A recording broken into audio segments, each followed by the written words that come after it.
the week before and the week to come. So kick back and relax at 11 a.m. on Sundays on GB News with me, Michael Portillo. GB News, the People's Channel, Britain's news channel.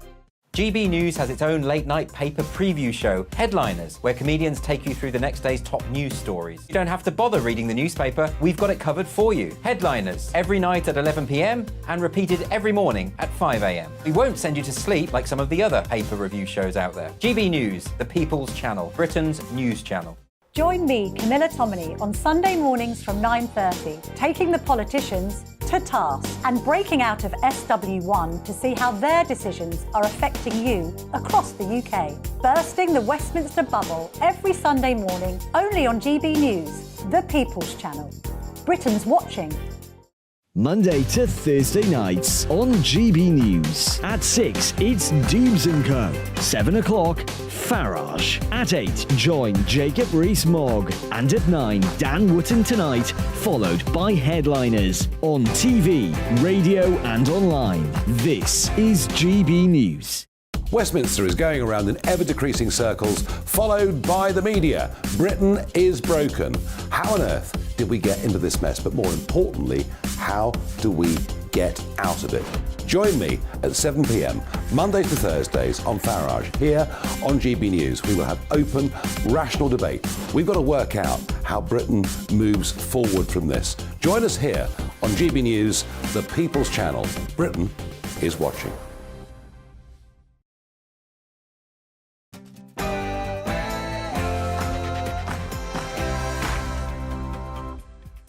It's 12 noon, a very good afternoon. You're with GB News Live. I'm Mark Longhurst, and coming up this Thursday lunchtime, 2 children and an elderly adult, fighting for their lives after being stabbed by a Syrian refugee at this lakeside park in France. 2 other children also hurt after they were attacked in their pushchairs. President Macron said his country is in shock. We'll have the latest with a news conference due shortly. In other news, can Rishi hit a home run in Washington?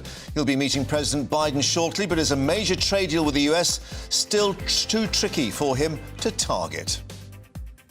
And how the Big Apple turned into the Big Orange. New York handing out 1 million face masks as surging wildfires in Canada spew ash, smoke and pollution across the eastern seaboard. And it could be heading our way in the coming days.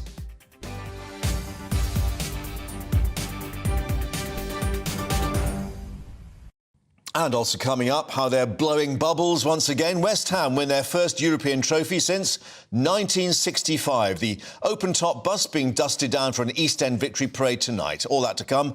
First, the latest headlines with Rhiannon.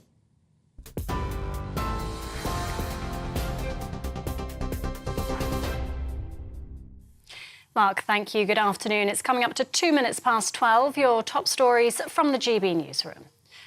2 children and an adult are in a life-threatening condition following a knife attack in the French Alps. Police say the attacker, who's since been arrested, is a Syrian national with legal refugee status. He wasn't known to security agencies. It's believed he's the man wielding a knife in this footage, if you're watching us on TV. 4 toddlers, all around 3 years old, were injured in the attack. Earlier, police spoke of 8 children hurt. French President Emmanuel Macron has described the attack, which happened in the alpine town of Annecy, as one of absolute cowardice. An estimated 7.4 million people in England are waiting to start routine hospital treatment, the highest number since records began. More than 370,000 patients have been waiting more than a year for care, and around 11,000 have been waiting more than 18 months. The government and NHS England had set the ambition of eliminating all waits of more than 18 months by April of this year.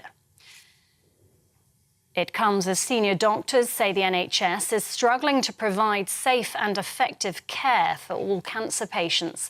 The Royal College of Radiologists is warning that government action is now critical to alleviate chronic staff shortages, with 15% of clinical oncologist positions vacant. They say this is leading to longer waiting times for appointments and treatment, with half of all units reporting frequent delays for radiotherapy and chemotherapy. Rishi Sunak has announced Britain will host the first global summit on artificial intelligence safety. The event will consider the need for internationally coordinated action to mitigate the risks of AI. The Prime Minister says there's a need to make the emerging technology safe and secure. Downing Street says the Prime Minister will discuss the opportunities and challenges of AI with President Biden at the White House this afternoon. Ukraine's military claims flooding in the Kherson region after destruction of the Kakhovka Dam is forcing Russian troops to retreat by 5 to 15 kilometres. President Volodymyr Zelensky has been visiting the area. The effects of the destruction has left hundreds of thousands of people stranded and without drinking water. There's concern the water level at the reservoir near the Zaporizhzhia nuclear power plant is running dangerously low. Although it's currently stable, Ukrainian MP Kira Ruddock has told GB News there are potentially catastrophic consequences. Zaporizhzhia nuclear station that is right now does not have the water to cool down because they were taking the water from the dam. A second threat that is that mines that were in the ground at the battlefield and near it, right now they're in the water and they can migrate whenever the water would go, and it will be the Black Sea. So the impact on Ukrainian people is absolutely dramatic. Back here, unions are calling on the House of Lords to block government plans to introduce a new law to ensure minimum service levels during strikes. Peers will again debate the bill today. Previously, they'd suggested amendments to prevent workers from being sacked. These were overturned by MPs. The TUC has called the bill undemocratic and unworkable. Ministers argue the public are entitled to a minimum level of service during strikes to reduce disruption to their lives.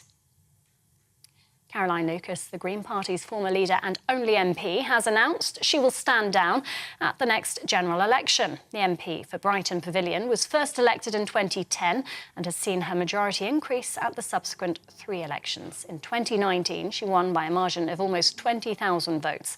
The 62-year-old says the pressures of her role means she hasn't been able to focus on the challenges that drive her, mainly the climate crisis. And one of the most active volcanoes in the world has begun erupting again after a 3-month pause. Early eruptions from the Kilauea volcano on Hawaii's Big Island have been described as dynamic. But the US Geological Survey says the lava flows are currently confined to the surrounding crater.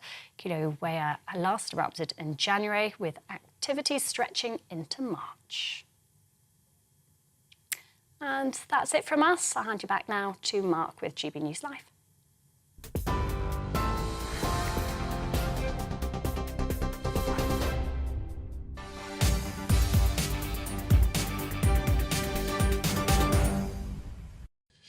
Rhiannon, thank you very much indeed, and welcome back to GB News Live. Now, let's update you with this situation at Eyewitness in France, and we should warn you that some of the details coming through you might find upsetting. We have got a live picture coming in of police at the scene at this alpine town, a beautiful location, of course, at the side of the lake there. But the news is that 2 children, they're as young as 3 years old, and an elderly man said to be fighting for their lives. That's the phrase used by the French President Emmanuel Macron after being stabbed by a Syrian refugee at a lakeside park there earlier this morning.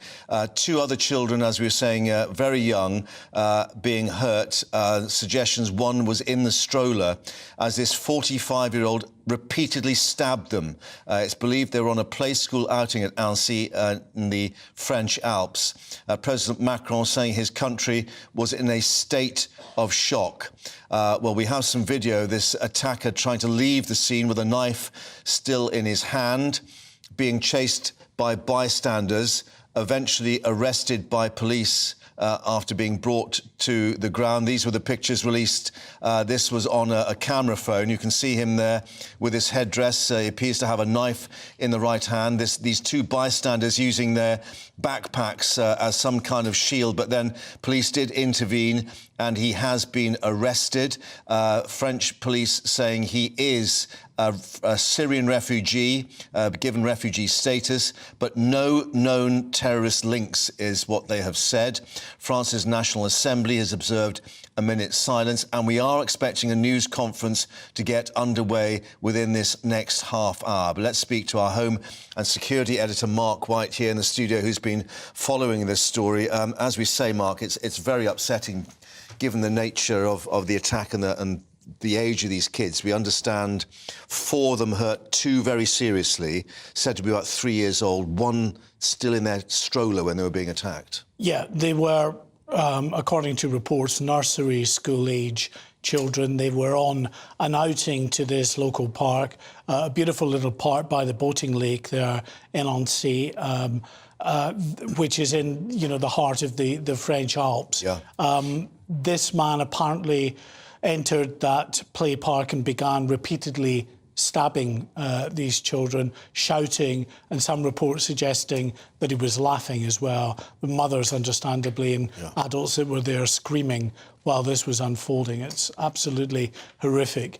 As you say, 5 people injured, according to the latest reports. That number has been fluctuating. It always does. I think it's 8 originally with the first in the early reports, stages of a mass casualty event like this, numbers fluctuate. But it's now, according to the police, 5 people that have been injured, 1 adult, 4 children. 2 of those children and the adult in critical life-threatening condition. They were flown to area hospitals by air ambulance. And now what's happened, the live shots of the scene show that it's much calmer now, because we've moved away from what was a casualty response to try to treat the injured and remove them from the scene to what will be a slow time forensic examination of that. We can see this, obviously the ticker tape there across to close this area off. This, we think, was about 7:45 local time when they were 9:45 local time, 8:45 UK time. And we are expecting this news conference perhaps now within the next 20 minutes or so. Clearly, the French authorities are trying to put the picture together, but they have confirmed this man was granted refugee status, a Syrian refugee seeker. Yes, so we know a bit more about this now. What we can say in terms of the motivation, it has not yet been handed over to the anti-terror unit of the French prosecutor's office, but that wouldn't be unusual. It's only happened a few hours ago. They're still assimilating all of the facts at this stage, so it may be that in the fullness of time they absolutely take over this investigation. But yes, you're right. This is a 32-year-old Syrian national. He, we're told, had been living in Sweden for 10 years. Was granted asylum by the French authority, by the Swedish authorities in April of this year. And now, this is according to Le Monde, reputable newspaper, of course, in France, quoting security sources as telling them this. Swedish authorities granted this man refugee status, granted him asylum effectively, and of course, under the Schengen rules, he can then move on around anywhere in Europe. So he has moved on to France, and he has committed this appalling act, allegedly. Now, those same security officials saying, as far as they're aware, he's not on their sort of security radar as such, and clearly they're trying to establish what sort of motive is involved. But they are confirming that he had official refugee status within France because of what you've described. So clearly what they'll be trying to do now is backtrack on the various movements known within the last 24 hours as such, and this weapon that he's used, this knife, which we're told he used repeatedly on these 3-year-olds. Yeah, I'm just getting a little bit more through from the French news agency AFP. Agence France Presse. Yeah, he was arrested 9:45 local time. He told the police that he was a Syrian asylum seeker. The Interior Minister, Gerald Darmanin, tweeted that he'd been arrested thanks to the rapid reaction of the security forces. As we said before, 2 of the children, who are believed to be aged around 3, and the adult were in critical condition and fighting for their lives. Now, local officials and security sources had previously said about 6 children had been stabbed. As we say, that's been reviewed downwards now. The French President Emmanuel Macron has described the stabbing as an act of absolute cowardice. Yeah. He said the nation is shocked. Our thoughts are with them, as well as their families and the emergency services. The French Parliament observed a minute's silence at the start of business today, and the French Prime Minister, Elizabeth Borne, was flown by helicopter to Annecy. Yeah. She is now in the town and preparing to give this news conference, which, of course, as we say, has been knocked back a bit. Understandably, they're still getting, everything, all the sort of ducks in a row as they get all the information. I think we can just bring in an eyewitness who can actually update us on these events, who we can speak to. This is Eleanor Vincent, who witnessed the scene just moments after the attack. She can join us now. Eleanor, thank you for your time. Clearly, the authorities are trying to piece together exactly what happened and when. What did you see and at what time? I arrived on the scene about 10:15, so about half an hour after it had occurred. So what I saw were police swarming everywhere. Basically, they kept everything in good order, but it was very, very shocking for the many tourists and local people who were in the area at the time. And this is this park by the side of the lake, clearly an area where these children were, as we understand, enjoying this outing. Did you see any of the children or the families or the mothers and fathers involved? No, the police keep everyone very far away. It's a crime scene, so I was far from where it actually occurred, although I could see the life flight helicopter landing. I could see ambulances coming to the scene. I could see police with machine guns running toward the scene. It was a crime scene and very, very shocking. What's your reaction to what you've just witnessed, and indeed all those others in this beautiful alpine resort, the lakeside resort? Yes, absolutely. It's one of the most beautiful places I've ever seen. I've been here for 5 days now and having an absolutely magnificent vacation. And what can I say? I was terribly shocked. I have a trauma in my own background. My daughter was accidentally died in a horse riding accident 30 years ago. So seeing a life flight helicopter, knowing some of the shock that those people that were attacked are feeling is very upsetting. And I'm sure other people had similar reactions to the trauma of what had taken place on a perfectly peaceful morning. It was completely shocking. When did you learn about the fact that this was very young children, these 3-year-olds involved, and what had actually happened? I learned moments after it happened because I'm on vacation, because my French is a bit limited, I have a live feed from the BBC. And so I got an announcement, and I immediately knew when I was hearing the sirens and seeing the helicopter, oh, this is what's happening. So I went to the scene. I'm a former journalist. I began taking photos and then just sort of absorbing what was going on. It was, what can I say, beyond unexpected. Yeah, and clearly, as we say, the authorities still trying to piece together the sequence of events. But from what you're saying, it seems the authorities reacted very quickly, particularly the medical teams with this air ambulance. Absolutely. The police were everywhere immediately, and there were ambulances, more and more coming. The police were setting up barricades, moving people back away from the scene. Yes, they reacted very, very quickly. And what I've read on the BBC feed is that the police apprehended the person in question almost within moments after the attack. Yeah. Do you know how French media have been reacting there? I mean, we've certainly heard President Macron indicating that this is a nation in shock for understandable reasons. Yes. I mean, I think in France, in America, sadly, this sort of thing happens. Mainly it's with guns. And it's horrible. And it's one reason I'm here in France, in Europe, in the Alps, to get away from the ongoing violence that we're all experiencing in the world. So I know that this is very shocking. I can say that the people around me were in a state of shock.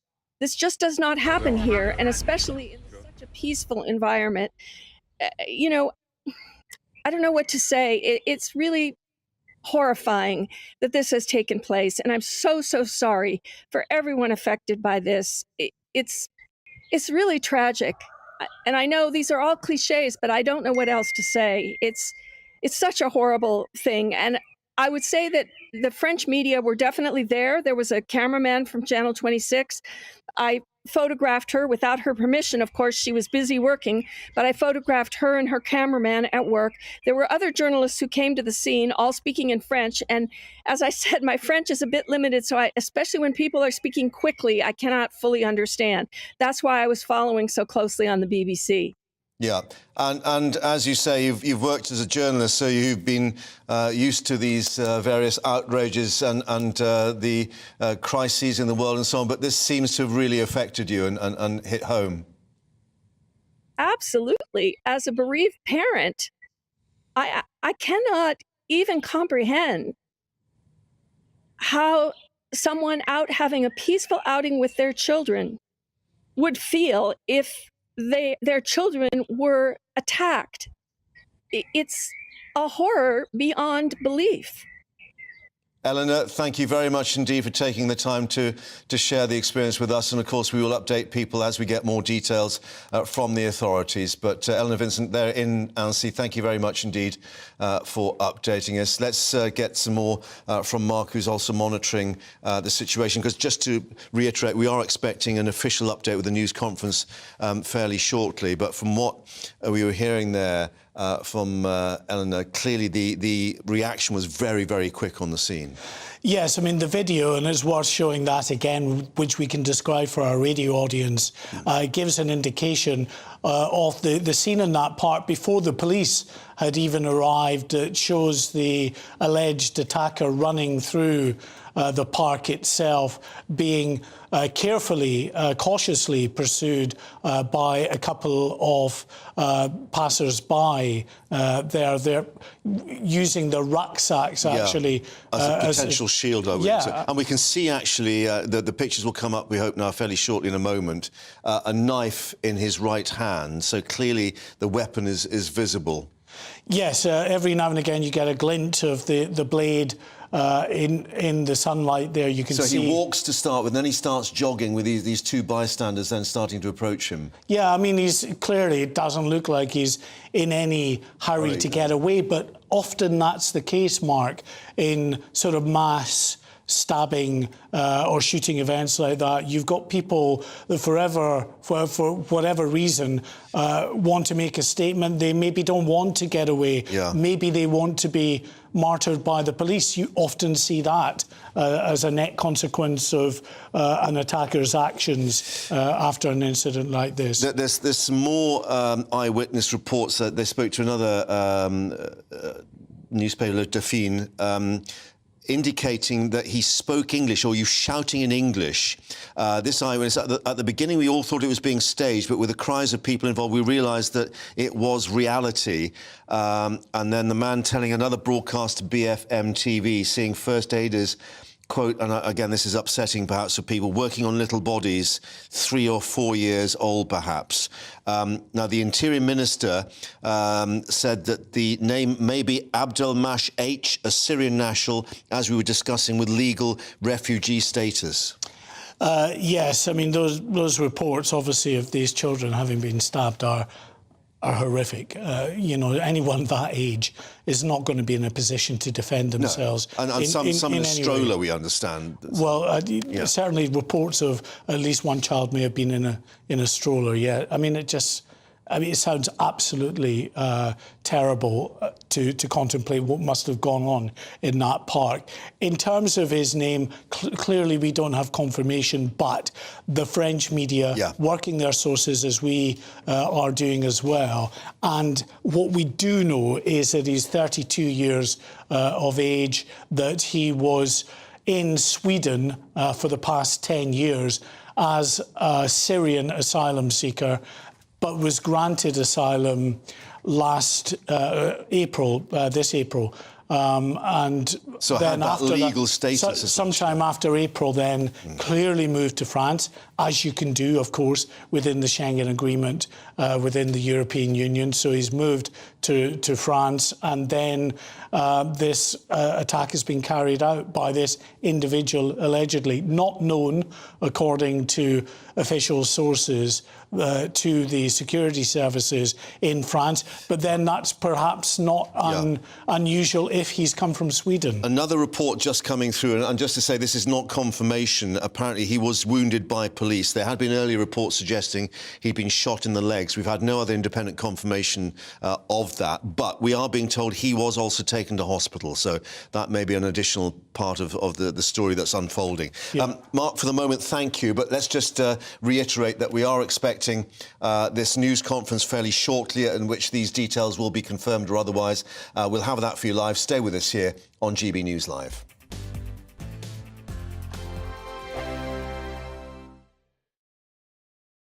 First and foremost, I am a GB News fan, and I was before I was working here. Just love the fact that we're asking the questions that a lot of establishment media won't ask. With a bit of a twist, we not only want to inform you, but we want to keep you entertained. It's worth the drive because you get in and the team's all ready and waiting, they're itching to go, and it's a proper little family. GB News is the People's Channel. It's the audience that makes the programme sing. We're giving our viewers and our listeners a voice. I see the thousands of your letters, tweets, emails, you name it, coming in. Britain is broken. How on earth did we get into this mess? But more importantly, how do we get out of it? The establishment had their chance. Now we're here to represent you. It's time for something different. It's time for GB News. I'm very patriotic. I believe in Britain. Our best days lie ahead. Britain's watching. Britain's watching. Join us here on GB News. The People's Channel. Britain's news channel. I'm Simon Evans. Join me on GB News for Headliners at 11 p.m. What's the scoop? I'll be joined by two of the country's top comedians. That's right. As we take a look at tomorrow's newspapers tonight. We're going to get into trouble. If it's a big story, we'll be covering it. Spill some tea on him. There we go. But we'll also have some fun. I wouldn't stick up a bank. My father didn't love me. So anyway. Headliners every night from 11 on GB News, the People's Channel, Britain's news channel. Westminster is going around in ever-decreasing circles, followed by the media. Britain is broken. How on earth did we get into this mess? But more importantly, how do we get out of it? Join me at 7 p.m, Mondays to Thursdays on Farage, here on GB News. We will have open, rational debate. We've got to work out how Britain moves forward from this. Join us here on GB News, the People's Channel. Britain is watching.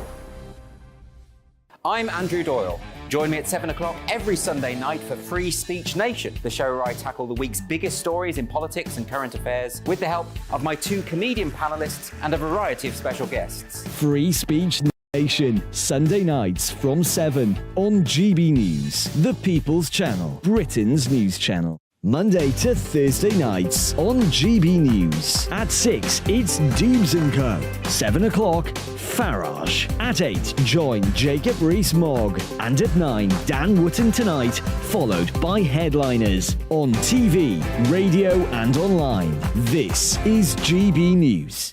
Every Sunday from 11, join Michael Portillo. There'll be topical discussion, looking at the week before and the week to come. So kick back and relax at 11 a.m. on Sundays on GB News with me, Michael Portillo. GB News, the People's Channel, Britain's news channel.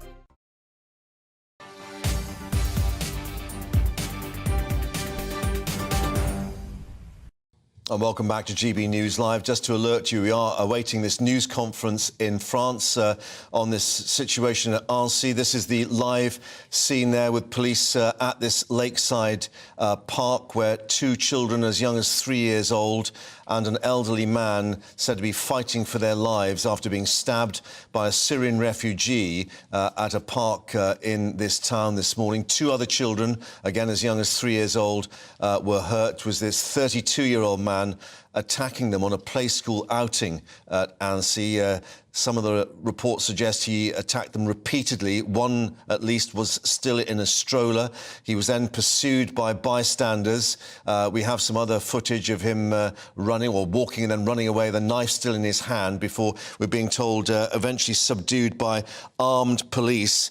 Some reports suggesting that he, too, had been taken to hospital after either being shot in the legs or at least some kind of violent altercation with the police. That's not been confirmed as yet, but we do know that the three others are, as President Macron said, between life and death in hospital. The president saying his country was in a state of shock.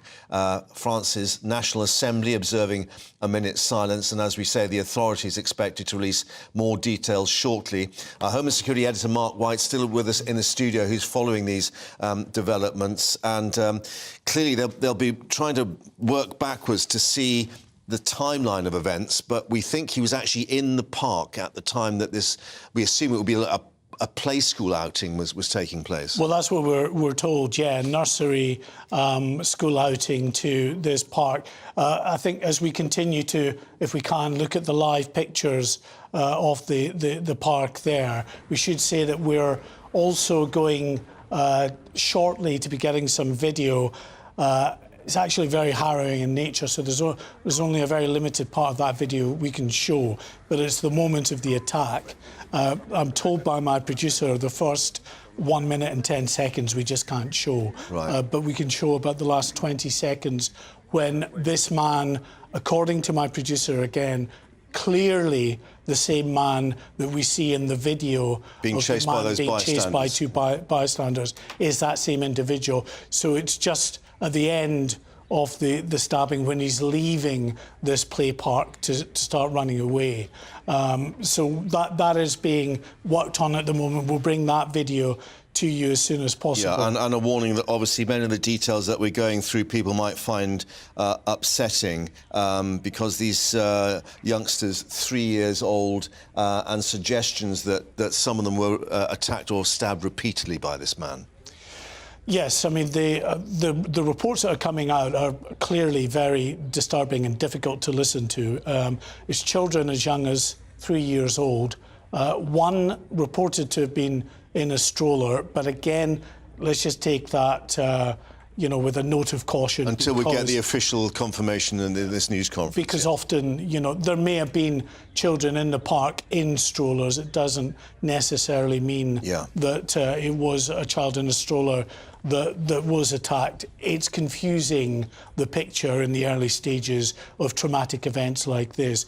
But if that is true, it's just, utterly, utterly horrific. Regardless, children as young as 3 years old being attacked, we know that two of these children are critically injured in a life-threatening condition, and the one adult in a life-threatening condition. And of course, the eyewitness who was on scene, a tourist that you were speaking to, more just elderly man a few minutes ago. She was I see. saying, Yes, she was saying, Mark, that she had seen the helimed, the life flight helicopter arriving at the scene to pick up some of those casualties. Now, there's just a little bit more coming through, and as you say, this is not official from the police, who will hold this news conference shortly, but some reports suggest he was shouting or speaking in English. That's according to the eyewitnesses who've been speaking to local newspaper sources and to TV, and that he walked away. He wasn't running, but he just walked away until the police intervened. And the Interior Ministry now have said, or used the name Abdel Mash H, a Syrian national with legal refugee status in France, arriving in the country last year, as you were reporting. Yes, well, the reports certainly from Le Monde newspaper suggested that actually he was living in Sweden and that he was granted asylum status, refugee status in April of this year. Whether he was granted that after he left Sweden would seem odd. As I say, there are mixed reports that always come through with people that speak to sources. Hopefully, when we get this news conference, which is going to be led by the Prime Minister, Elizabeth Bourne, who has flown to Annecy. She is going to lead that press conference. Maybe some more of those details might become clear. But certainly the picture is of a Syrian national, of someone who was an asylum seeker and who appears to have been granted refugee status. Whether he was granted that in Sweden and travelled to France, whether he travelled to France and was granted it, we're not quite clear on. And certainly President Macron was speaking or tweeting earlier and describing this as an act of absolute cowardice, and that the nation is in shock, as well one might think. And clearly they're going to want to know this man's movements. Was he actually known to the authorities? That when they say at the moment he's not on any list, a watch list as they call it, in terms of the intelligence services. Yes, I mean, in terms of the individual and the motivation, that's still being worked out at this stage. So the counter-terrorism unit of the French prosecutor's office has not formally taken over as the lead investigator. But that's not unusual, Mark, given that we are still in the very early stages of this incident in terms of the authorities assessing exactly what the motivation might have been from this particular individual. But yes, they are saying he was not known to the French security services, but then if he spent the last 10 years in Sweden, that wouldn't be a surprise. And of course, the motivation for this attack might not have been terrorism or Islamist extremism. It might have been another reason, so that will have to be bottomed out by the investigators in the hours ahead. Yeah, well, was it a breakdown in mental health? Was it a deliberate act, and so on and so forth? Indications, again, according to the authorities, as we heard from our own eyewitness, that the authorities have reacted very quickly here, which may mean that perhaps this could have been a lot worse if those medical teams hadn't got to the spot quite as quickly as they did. Yeah, I mean, there are resources, of course, in that town. It's a popular tourist town, so it has, well-resourced emergency services. It's a sort of gateway to the Alps, isn't it? Used by many tourist companies to stop off before people go up into the mountains. And because it's at the foothills of the Alps, really, there is air support in terms of helicopters, the medical evacuation services. So, they were there quickly. But again, harrowing reports of members of the public at first, and then, of course, professional paramedics working on these young children as they lay in that park. Let's try and show these pictures again that we have already of the person being, well, not apprehended, but followed by these two bystanders. Because it is interesting, he does not appear to be rushing away from the scene. I mean, he's just sauntering away, and then he just starts jogging. We can see that circle. It does appear to show a knife in his right hand, but he's not sprinting away from the scene or anything of that nature. No, but that wouldn't be unusual either. You often find that someone who's committing an atrocious act like this actually wants to be detained or even worse, to be martyred by the police. I mean, another thing, clearly, we haven't been able to independently verify that this is exactly the attacker. You were just talking about this footage of the immediate aftermath. I'm just going to warn people before we put the pictures up. You might find this upsetting. This is the same man, we think. You can see the headdress. This is in the immediate aftermath. This appears to be a children's playground in the park here, this particular area. As Mark was saying, we can't show the pictures. And again, these two bystanders with the backpacks. So this is just before these other shots that we've seen, this camera photo footage. And we believe this attack has literally just taken place. Yeah, again, for our radio listeners, I mean, it's a typical sort of play park, a low wall there and a little gate that this individual with that head covering, wearing sunglasses and shorts, it walks initially from the park. Sort of saunters away almost, isn't it? Yeah, and then starts to run once he gets out of the play park properly.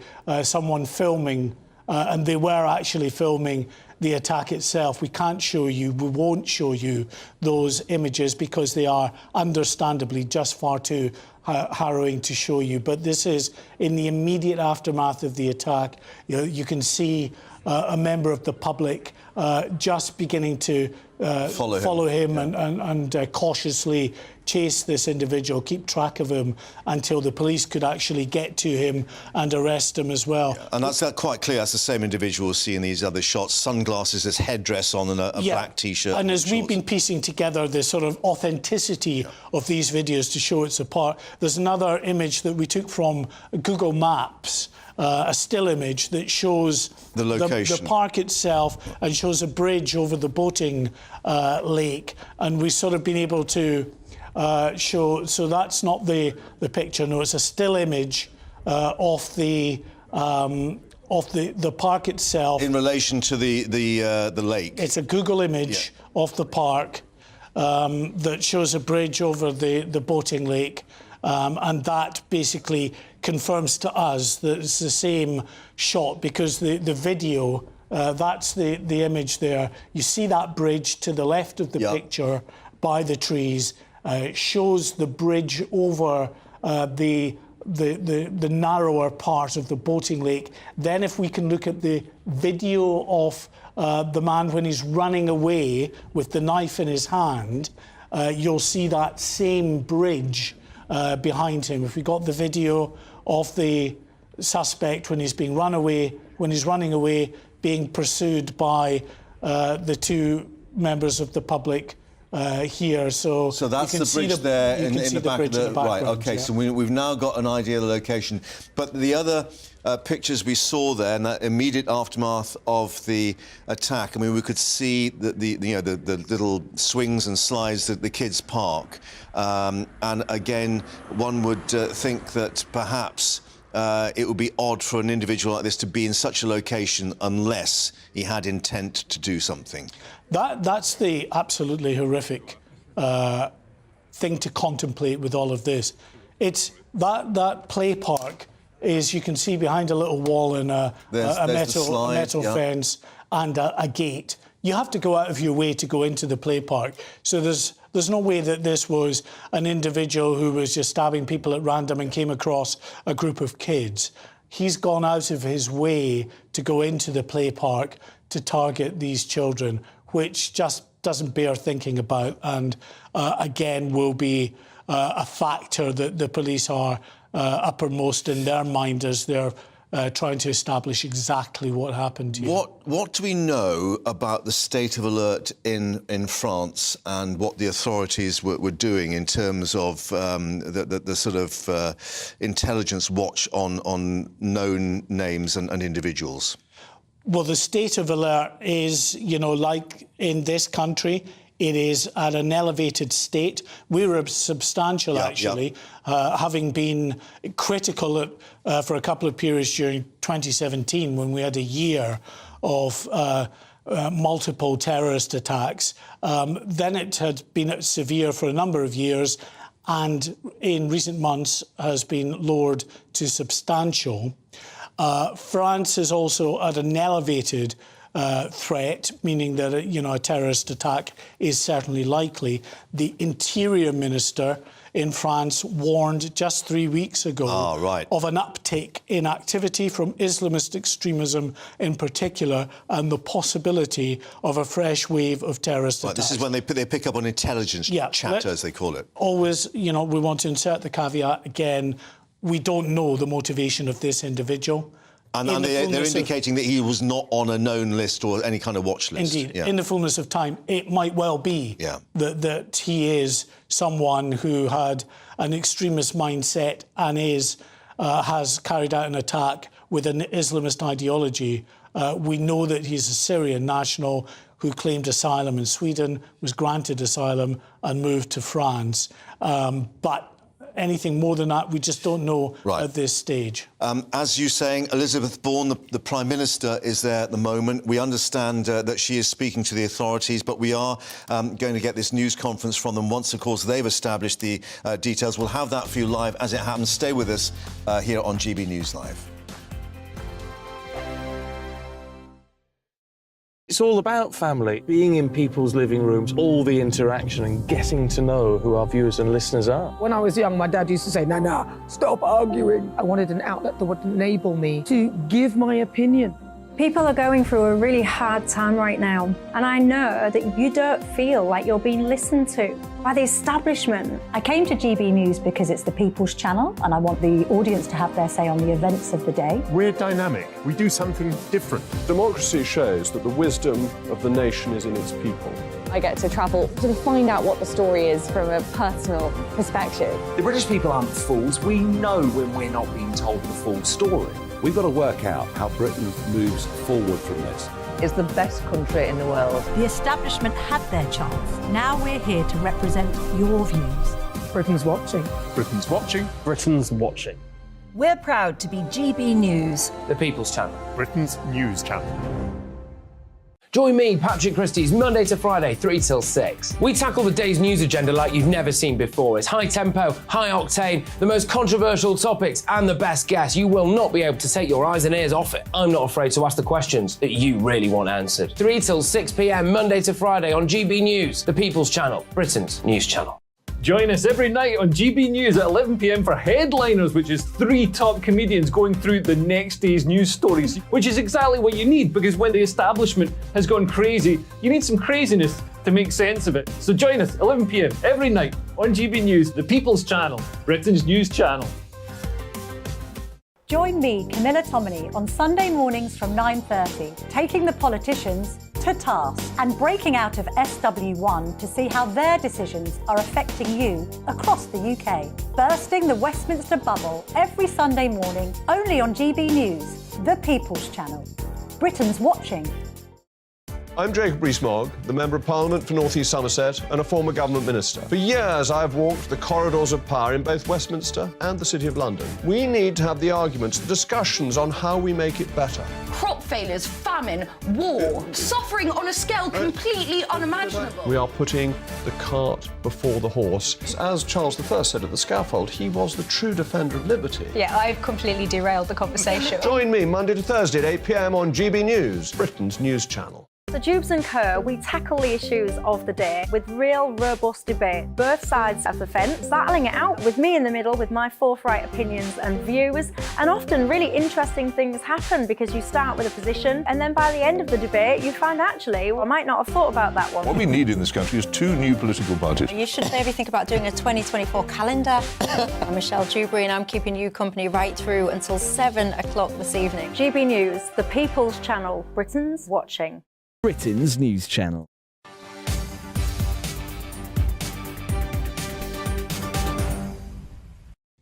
Welcome back to GB News Live. Let's update you on this position in Arcy in France. That's the picture live there at the lakeside, police on the streets.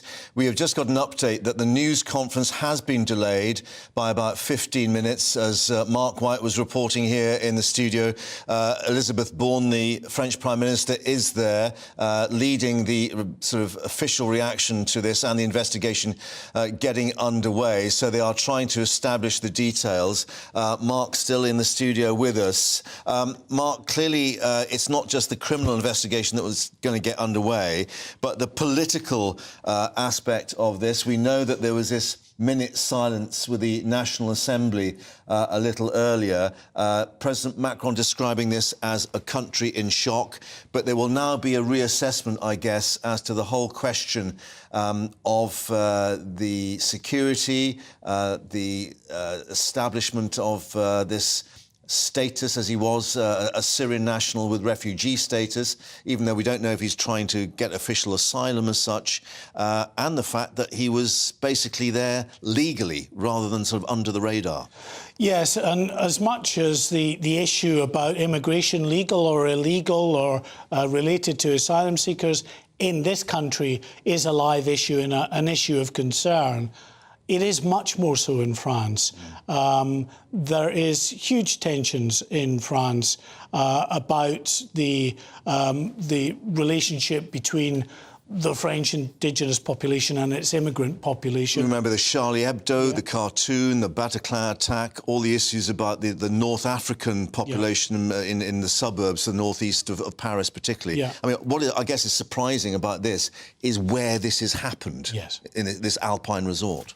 Yeah, I mean, it's not, for instance, in the south of the country in Marseille, where they have very significant problems with their immigrant population, lawlessness, and it is, you know, a North African population there that is very distrustful of the authorities, law enforcement in that particular city. And as you say, to an extent as well, those same tensions are being felt around Paris. But this is an idyllic, beautiful town in the French Alps, right by this lake. Very popular with tourists, and not at all the type of location that you would expect there to be any kind of tensions. And all those urban consequences that we see in the suburbs of Paris, for instance. But in terms of this individual, some more police vans coming in there, as we can see many police on the street there at the lakeside, the park and the children's playground that we've seen in these other pictures is still taped off, is now a crime scene as such. But you were updating us with what we do know about this man, in that he had free movement across Europe under the Schengen Agreement from Sweden to France. And again, there will be questions asked about that, I guess. Yeah, so we're told he came from Syria a decade ago and claimed asylum. That lengthy process, it seems, took place over the better part of 10 years. And then in April of this year, this is according to Le Monde, newspaper in France, very reputable newspaper, that he was granted asylum in Sweden in April of this year. And either at that point or perhaps before had moved to France, as he is entitled to do under the Schengen Agreement. Mark, I should just say, I'm being told now by my producer that this news conference has been delayed even further. Right. It's been put back until 1:45 our time. That's not surprising, really, because in the immediate aftermath of an incident like that, there's so much that's unknown. The Prime Minister, Elizabeth Bourne, has just flown in to the town of Annecy anyway. They're all getting updated on the very latest information. They want to be armed with as much as they can tell the media, who will be, and a public who will be very rightly concerned about what's unfolded. So they've decided to knock this back by and trying to reassure the public about their continued safety, of course, bearing in mind what's happened. I mean, it will be the case, we understand that the suspect, who has been identified as Abdelmash H, is maybe in hospital being treated as well as a result of the arrest that took place. Unconfirmed reports that perhaps he'd been shot in the legs by armed police. That's not been confirmed elsewhere, but we do know he is in hospital being treated. So I guess they won't be able to question him until that medical treatment has been delivered and his condition assessed. Yeah, the initial reports had actually said, Mark, that he had been neutralised, which is a term that the Americans use. Yeah, and the French use often to describe someone who's been shot and killed. Yeah. But clearly he's not dead. He is under arrest, as you say, in hospital. We are getting some more information through from eyewitnesses at the scene. Right. Again, quite harrowing, talking about a frenzied attack that this individual carried out in this play park. One witness quoted in the French media as saying, he wanted to attack everyone. I moved away and he lunged at an old man and woman and stabbed the old man. This has come from, actually, former professional footballer Anthony Letalic, former Liverpool player who was out running in the park. He lives in that area and was out running around this local park. And we assume this would be the adult that the authorities have described, along with the two children, who is critically ill in hospital at the moment. Yes, an elderly man who was with, we believe, his wife, but the attacker apparently lunged towards both of them and stabbed the man. Well, if you're just joining us, let's try and bring you those pictures again that we had of this individual at this park. There are two sets of photos. As Mark said, we're not going to show you the moment of the attack because it is very distressing, but there's one bit of camera footage you can see there, this man with glasses, sunglasses, this headdress. You can see this children's playground, this park behind. The attack has just taken place. He's sauntering away in a quite relaxed way until, obviously, bystanders start to chase him. He starts jogging away further into this park. And then there are some other pictures that we received from a separate phone where there are two individuals in pursuit of him, and they're using these backpacks they've got perhaps as some kind of defence, because you can see in his right hand he still has a knife there. And this will be vital for the authorities to backtrack through the immediate aftermath. He's not trying to get away in any kind of way, is he? No, but again, it would not be unusual, because what you often find after a mass casualty event like this, the perpetrator will, you know, they've wanted to make a statement for whatever reason. Sometimes they want to be martyred by the police, knowing that if they are in possession of a knife and still threatening people, they're going to get shot. Yeah. We've also had another eyewitness report quoted by BFM, the French broadcaster, an individual by the name of Malo, who told the French broadcaster that the culprit attacked the children before then attacking the old man. He was shouting, according to this eyewitness, but he said it wasn't really clear what he was shouting. No, but there's another man, Georges, who owns a nearby restaurant, being quoted by other sources, who said that he was shouting in English, causing absolute panic when he started to attack the little ones. And I think we've got two separate reports from bystanders now saying he was talking or shouting in English. Yes, indeed. Another local report coming out saying that an employee of the pontoons on the shore of the lake in Onsey had noticed the presence of the assailant, this same man apparently, on a bench in the park on the shores of the lake every day, according to this eyewitness that works there, for about 2 months. So an indication then, if that were true, that clearly this man had been living in the local area and visiting that park regularly. Right. He describes the man as a mute, so I think the translation would be as, you know, silent, not saying anything, but yes, a non-aggressive man, clearly, until today. I mean, the thing about the park images that are so disturbing is it's a gated park. You know, you have to go out of your way to go into that play park. And as we saw in terms of our camera footage, the playground element with the slide, they've actually got a little sort of fence or wall going around it with a gate you have to open and close. So it's not someone that was stabbing individuals in a park and happened to come across some children. You have to go out of your way to go into that play area, that play park, through that gate. Which is, you know, there's a low wall all the way around it. So let's just update you if you are joining us. The latest we have is that 2 children as young as 3 years old and this elderly man are fighting for their lives, critically ill in hospital, airlifted by air ambulance after this attack earlier this morning. 2 other children, one reported perhaps still in their stroller, were also hurt, not as seriously, but the man himself was apprehended by police. Some reports suggesting he too is in hospital after being apprehended, but the police are still trying to piece together the timeline of events. Elizabeth Bourne, the French Prime Minister, is there leading that investigation. The news conference we are expecting, but has been shifted a little later. We'll have the very latest for you from France. Stay with us on GB News Live.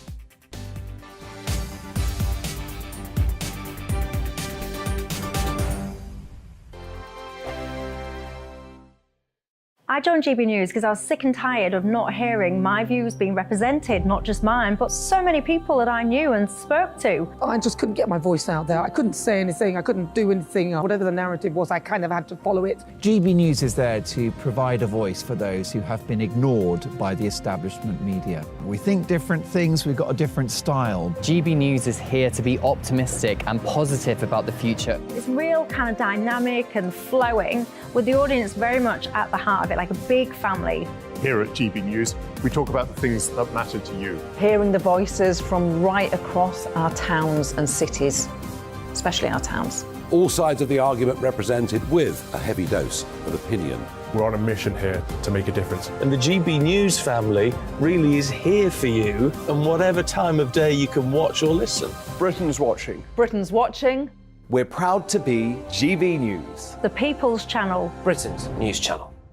I'm Mark White. As GB News Home and Security Editor, I cover those key issues that are so important to you. Our authorities, our communities doing all they can to combat violent crime. With the public services under unbearable strain, why are we still failing to control our borders? Defence, the first priority of any government, has been continually hollowed out. Can we trust our politicians to protect the armed forces? Join me, Mark White, on GB News. Monday to Thursday, 9 p.m. till 11 p.m. Join me, Dan Wootton. I'll bring you the sharpest takes and hottest debates. Do you not believe in prisons? I don't believe in prisons. I'm completely stunned. I guarantee you there'll be no spin, no bias, no censorship. I actually was personally quite offended by it. And no reason to go to bed. So I guess they've always been quite woke. That's Dan Wootton tonight on TV, radio and online. Monday to Thursday from 9 p.m. till 11 p.m. on GB News. The People's Channel, Britain's news channel.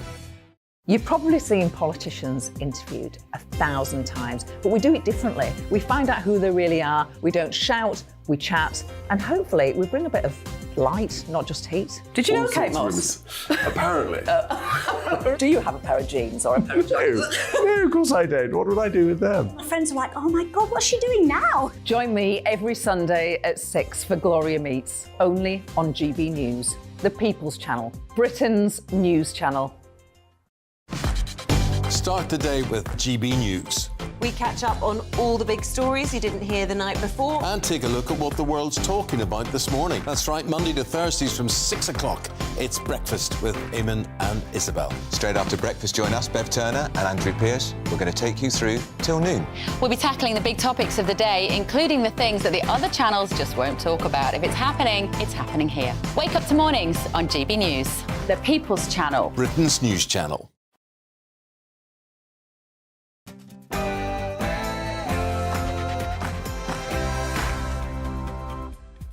It's 1 o'clock, you're with GB News Live. I'm Mark Longhurst, and coming up this Thursday lunchtime, a Syrian refugee pursued by members of the public in Annecy in France moments after carrying out a frenzied knife attack. 2 children as young as 3 years old and an elderly adult are currently fighting for their lives in hospital as a result. We'll bring you the latest on this throughout the afternoon. A news conference is due within the hour. Also coming up, can Rishi hit a home run in Washington? He'll be meeting President Biden shortly, but is a major trade deal with the US still just too tricky for him to target? How the Big Apple has turned into the Big Orange. These live pictures from New York. They're handing out 1 million face masks as surging wildfires from Canada spew ash, smoke and pollution across the eastern seaboard.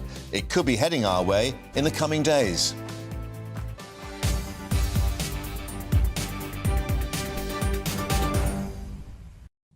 And also coming up in happier matters, they're blowing bubbles again as West Ham win their first European trophy since 1965. Their open-top bus being dusted down for an East End victory parade tonight. First, let's get an update on the news headlines with Rhiannon.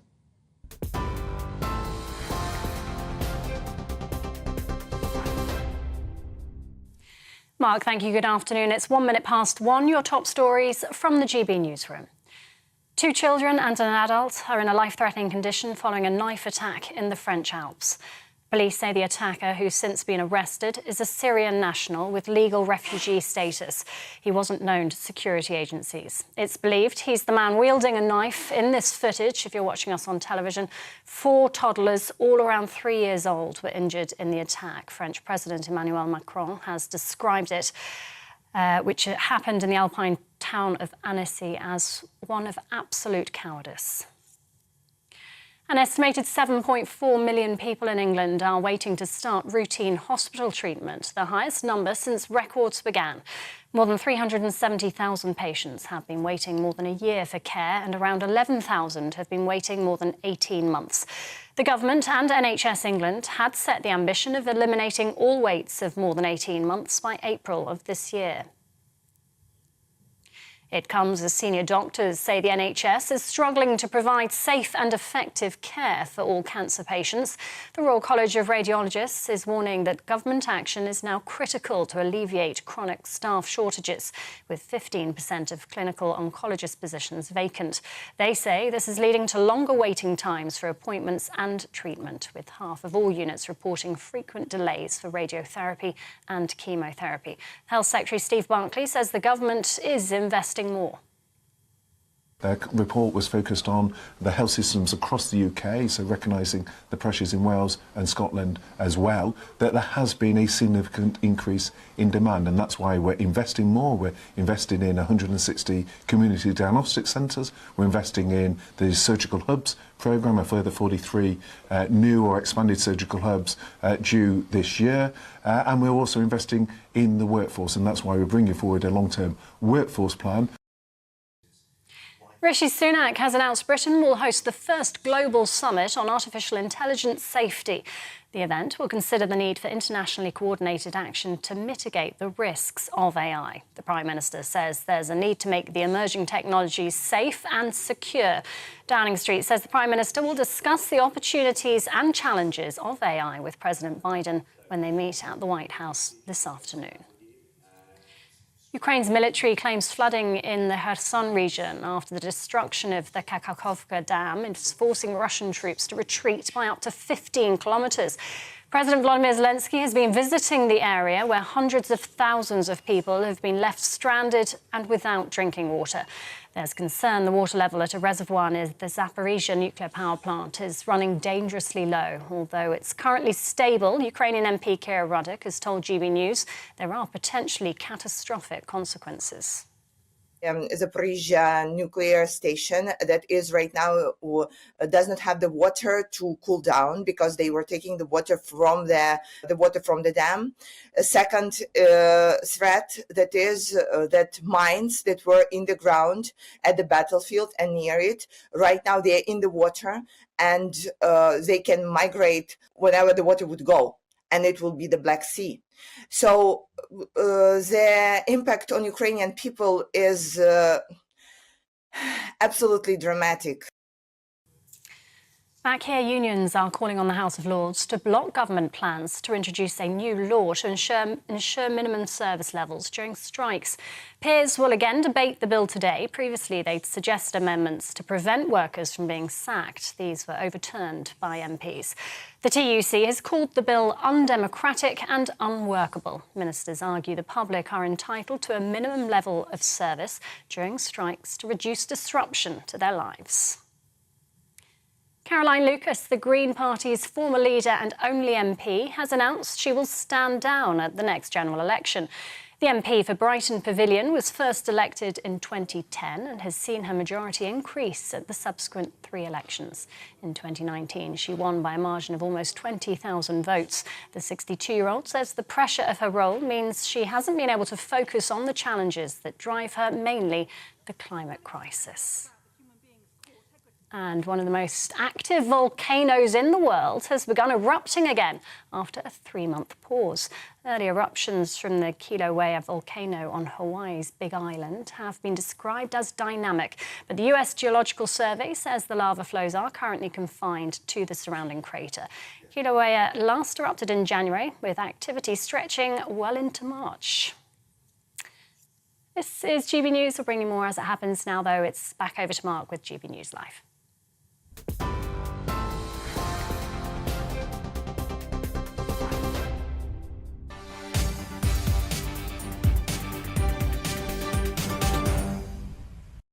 Welcome back to GB News Live, and let's bring you more now on this situation at Annecy in France, where 2 children as young as 3 years old and an elderly man are critically ill, fighting for their lives after being stabbed by a Syrian refugee at a play park at the lakeside in France.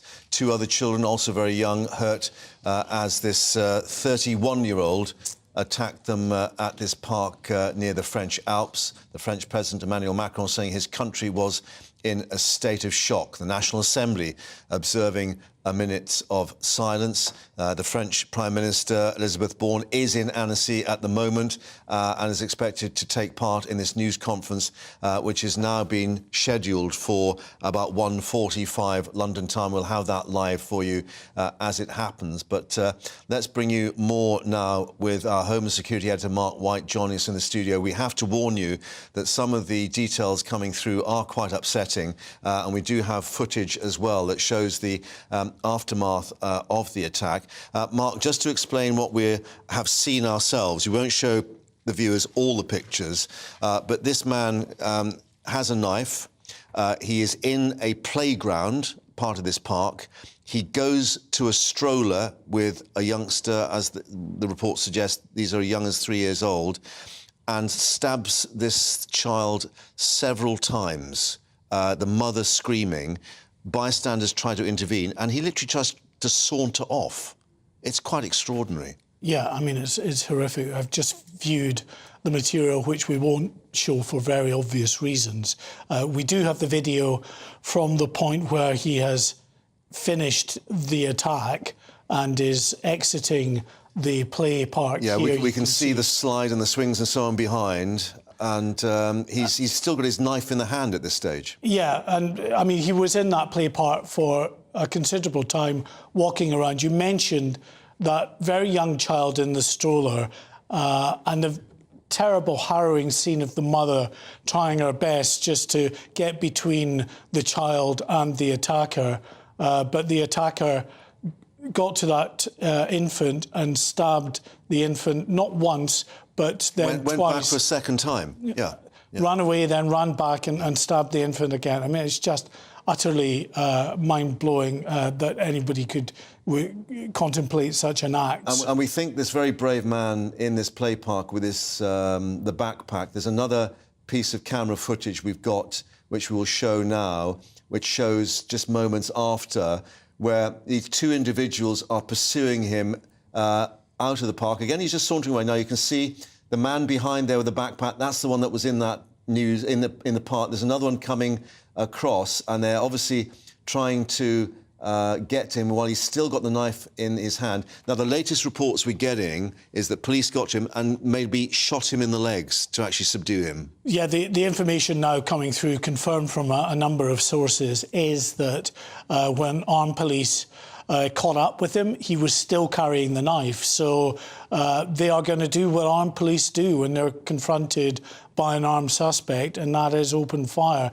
It seems that they shot him in the legs rather than the central body mass, which is probably fortunate for him, or he might not be alive at this point. And but he too is being treated in hospital. He's been taken to hospital and has been treated. That might account for why we were getting some reports of more people injured than initially. We have now 5 people injured, 4 children and 1 adult, this elderly man. And this is the scene now live at the lakeside, the park literally at the side of the lake there with many police. It's now a crime scene. It's taped off. But we've heard from witnesses, of course, and telling their shock at what they saw. But indications that particularly the medical teams and this air ambulance on the scene very quickly, which may mean that perhaps, you know, they've saved lives that others could have been lost if they weren't there as quickly. Well, we can only hope so. We've got no reports through as yet that anyone has succumbed to their injuries,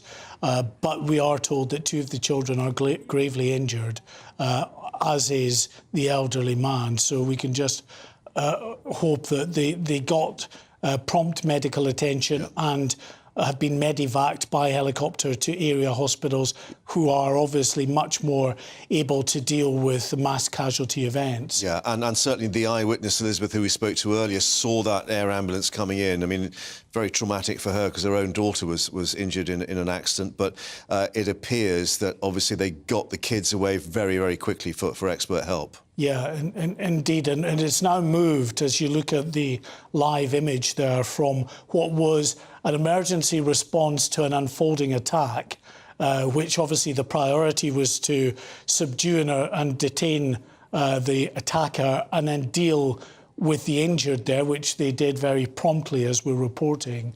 It's now moved to a more protracted process, which is the more detailed forensic examination with those forensic experts who are in that play park, examining the scene there and piecing together the exact sequence of events. I should say that some local witnesses from the area have been telling the French broadcaster BFM that this man had been sitting on a bench in that park for the last 2 to 3 days.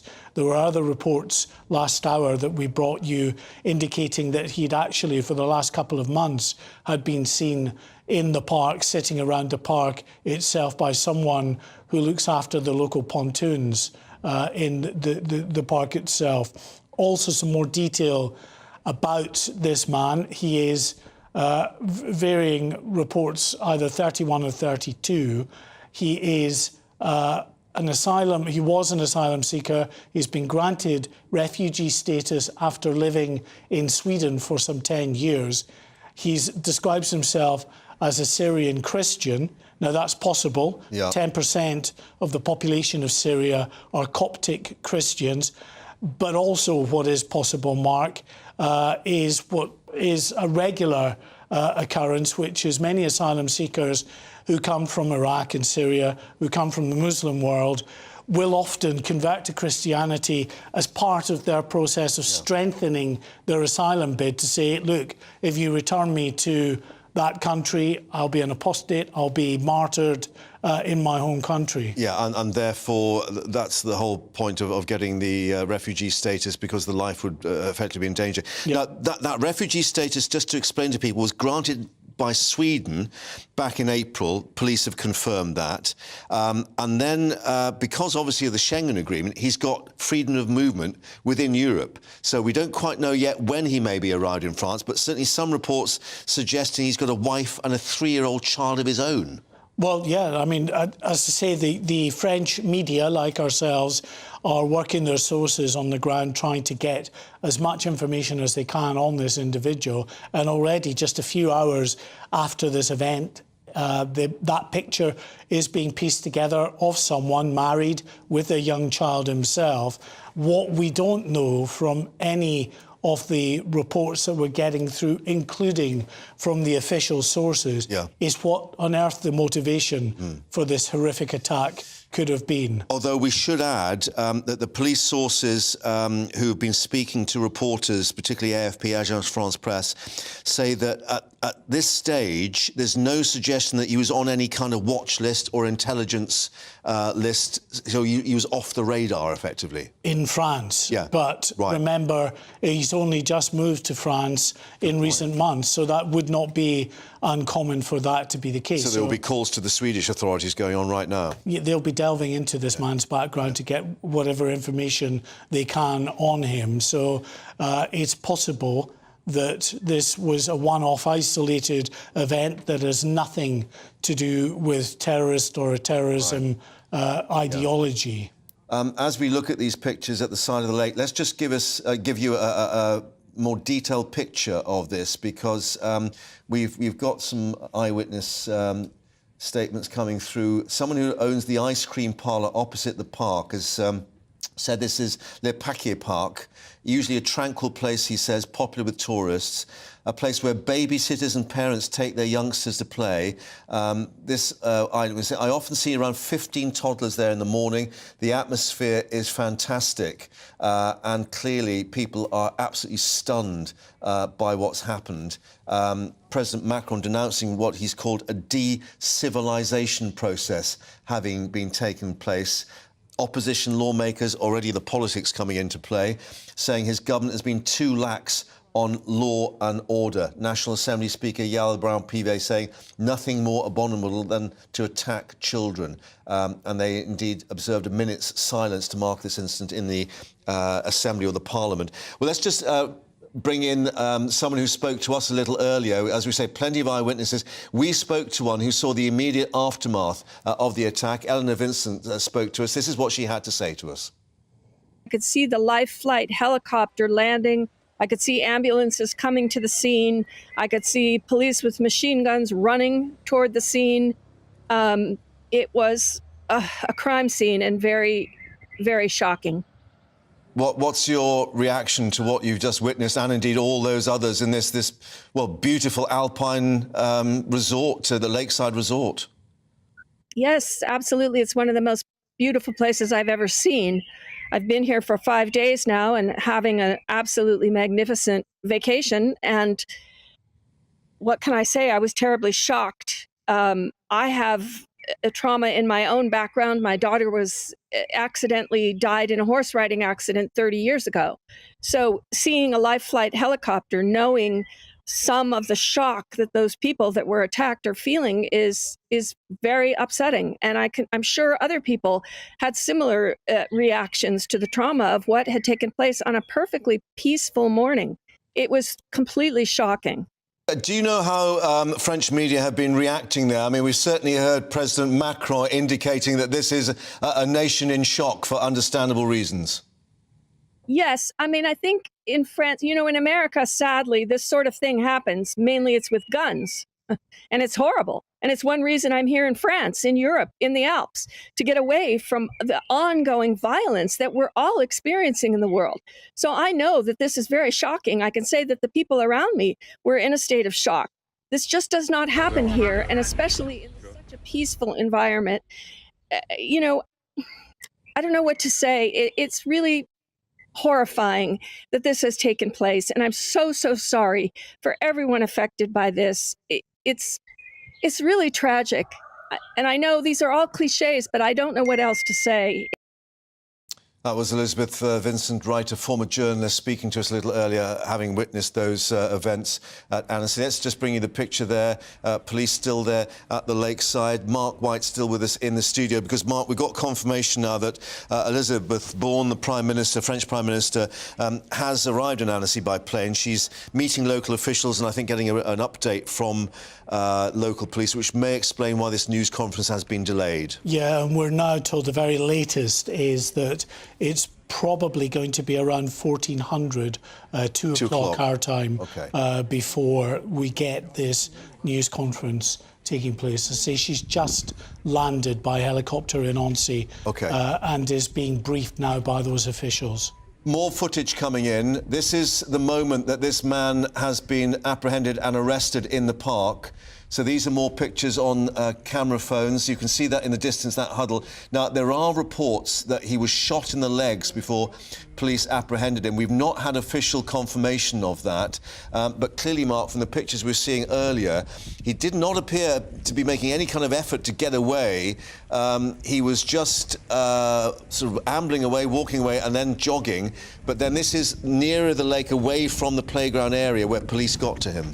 Yeah, I mean, he was followed by a couple of passers-by, initially civilians, who were cautiously chasing him, if you like. Given the fact he still had the knife in his right hand, you don't want to get too close. They had the rucksacks as an added protection. I'm just being told that those pictures we just saw were actually filmed by Anthony Letalic, who you were quoting, the Liverpool footballer, or former Liverpool football player, who actually saw what had happened. So this footage is from his phone.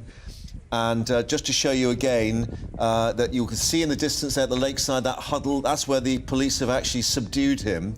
And Anthony had seen the attack going on, followed the trail, of course, with police chasing this man, and then filming this moment of arrest. As I was saying, reports that maybe police shot him in the legs to subdue him, but that's not been confirmed, and clearly that's part of the process that will be going on at the moment to find out. But he is in hospital, as we understand, being treated too. Yeah, I mean, it may have been other injuries that he sustained during what could have been a violent arrest, but that would tally in, wouldn't it, with the reports coming out that he was actually shot by those armed officers. And absolutely justifiably, if anyone is confronting officers with a knife, they're going to take whatever measures the footage we've seen of the bystanders within that children's park, when they try and approach him, he lashes out with a knife, as he does with the mother who's trying to protect that young child, a 3-year-old, in a stroller, where he goes back not once but twice.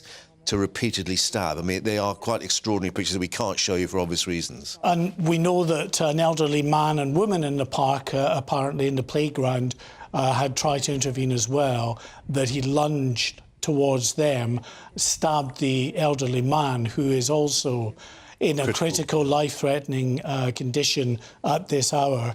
The broadcaster in France, BFM, again, it's rolling on this, as you would imagine, as we are. They're saying, with regard to the alleged attacker, that he married a Swedish woman. So his wife, we don't know whether she actually accompanied him to France when he moved to France in recent months, or whether she's still back in Sweden. But also, as again we were reporting a short time ago, BFM confirming from their sources that he has a child who is aged 3 years old. So effectively the same age as those he was stabbing in that park. Well, let's just try and take that in and just update you with the fact that, as we say, we have Elizabeth Borne, the French Prime Minister, there meeting officials and police at the moment. We understand now, as Mark was saying, that the news conference moved back again to 2 o'clock London time. We will have that as it happens. We'll stay with these pictures live at the lakeside, but speak to Anne-Elizabeth Moutet, French journalist and columnist, who's joining us. Anne-Elizabeth, thank you for your time. We've got President Macron calling this an act of absolute cowardice, but something that's put the nation into shock. It is, and you have reactions from all politicians left and right, and mayors, especially in this region of Savoie, which is very touristic and sort of was looking forward to a summer, one of the first summers in which there was no worry about COVID. So it's atrocious, it's children, it's unprecedented, and it's rocking the country, definitely. Police are sort of issuing a few more details, saying that he's has no known links to Islamist groups, but was granted refugee status as a Syrian refugee in Sweden before then travelling to France. Clearly, the French authorities will want to know his movements, if there are any other links, and what on earth the sort of lead up to this. I mean, some reports suggesting he'd been seen in the park on days, if not weeks, previously. Yes, and one rumour, and I've not managed to get confirmation from the police, is that actually he is not a Muslim at all. He's a Christian from Syria. So that would certainly destroy one of the narratives that are going out today, which is probably a good thing. But we don't know anymore, and it's interesting that the press conference has been delayed. I think that in the political context, and it sounds incredibly cynical to say there's a political context to this, but in a political context where politicians can make a mistake very fast and lose their jobs as a result, they're being very careful. I will remind you, more than 10 years ago, of the terrorist act in Madrid in the train station. I think we may have lost you there. You were just indicating about Madrid, yes. But of course we've seen other terrorist outrages in Paris. We remember the Bataclan attack, the theatre, of course. This is a totally different environment. This beautiful lakeside town at the foothills of the Alps, with no known sort of tensions of various local communities or immigrants and so on. Yes, but we've seen this in other places where you don't have notable tensions. You remember that there was the attack on Bastille Day in Nice, for instance. We've had these in small towns as well.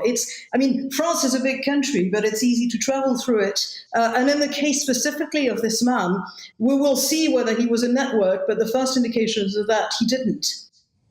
And just looking that President Macron has denounced what he called a de-civilization process in the country.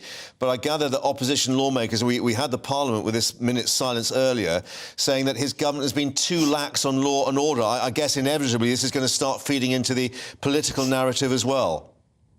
It is feeding very much into the political narrative.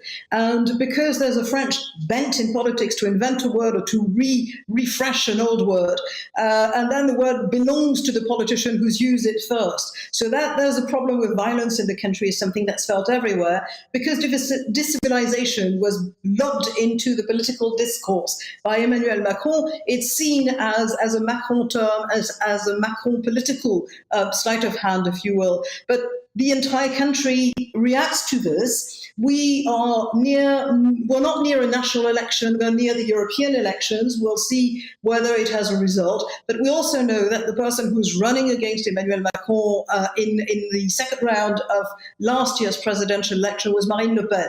She's become very careful. She wants to be like Giorgia Meloni and be elected the next time. So she hasn't commented on this yet. As I said, it's now the object of lots of calculations by French politicians. Yeah, and clearly Elizabeth Bourne is there speaking to officials at the moment. But just one more thing, Elizabeth, is just to ask you what the reaction has been in the French media so far. I guess it may be that, like the rest of us, they're still trying to put the details together to get a complete picture. It's early days. They have to retrace where has been from Sweden, why he was there, why he was locked. It's a free country. It's an open day public park. There are lots of witnesses, which is one thing, but to find out. You've got the police, you've got a special unit which has come from Paris to investigate, you've got the local gendarmerie, so you've got at least 3 bodies that are working together on this, but it will take time. Yeah. Anne-Elizabeth, thank you very much indeed for bringing us your analysis of the latest that we're getting there in France itself, joining us there in Paris. But let's speak to Mark once more here in the studio, our Home and Security editor, who is getting all the latest coming through. Just to remind people joining us that this news conference that we were expecting, more than an hour ago now, has been moved forward. It may well be because the Prime Minister is just trying to get the very latest there at the scene. Yes, and she's actually, we're told, just making her way from the airport now to the location where she'll get briefed by law enforcement officials. So inevitably that's going to knock on things, but fully understandable. They want to make sure that they are abreast of every last detail before they give this statement to camera, and of course, hopefully an update on the condition of the injured people, which includes 4 young children and that elderly man. 2 of the children were told in a critical life-threatening condition, along with the elderly man. Huge amount of police here on the streets, on the lakeside, and clearly the park itself. We've seen the pictures, of course, which we won't share in terms of the moment of the attack, but it is very upsetting in that this took place very early when these youngsters were in this play area of the park, and this man goes back repeatedly, at least twice, to this stroller, stabbing several times this 3-year-old in one of the strollers, the mother trying to stop him. Yeah, I mean, it's just heart-wrenching to watch a mother trying to place herself between the attacker and her child. But yes, you're right. This man goes to that stroller, not once, but twice, to go back to stab at this infant in the stroller. Well, we have got some pictures that we will show you, which is just after the actual moment of the attack. Now, you can see this man in this children's area, and he's already gone back I think at least twice to where the child is in the stroller to the right. And then we can see this bystander with a backpack chasing him away. And this continues further on into the park. There's so many disturbing elements to this particular story. One of them is the fact that you can quite clearly see that the play park itself is walled off, small wall, but it's still walled off, and there's a fence. You have to go out of your way to go in to the play park to target people. Yeah. He didn't just happen across a group of children while he was stabbing others in an open parkland. He deliberately went into the play park to target the children. And then more footage that we have, particularly from another angle. This is, again, going away from the park, being chased by these 2 bystanders. But you can see in the picture the circle around his hand. He still has the knife in his hand there. which would explain why he has, according to reports, been shot by police. Clearly at this stage, two individuals that you can see are both civilians, bystanders. Dropping one of the men drops his jacket but is still carrying his backpack to use really as some form of defence. Shield, yeah. Should this man turn round and attack him, as he did do in the play park when we saw that. And then a third set of pictures I think we can bring you, which was filmed by Anthony Tellick, who is the former Liverpool football player. He'd just been running nearby and had witnessed what had happened. And then he saw the moment of arrest there. You can see this group literally by the lakeside there. So the civilians followed him, cautiously, but kept tabs on him for the police to turn up. And the police, according to those reports, opened fire. He was shot, it's understood, in the legs and has been treated in hospital. But again, an update on his condition may well be forthcoming when we get this news conference, although I'm sure that most people are understandably more concerned about his victims. Yeah, and we'll try and get an update on the hospital situation as well in terms of those two youngsters, 3 years old, and the elderly man fighting for their lives, as it's been described by the French president. We'll have the very latest for you coming up. Let's get an update on the headlines now. Rhiannon's waiting for us.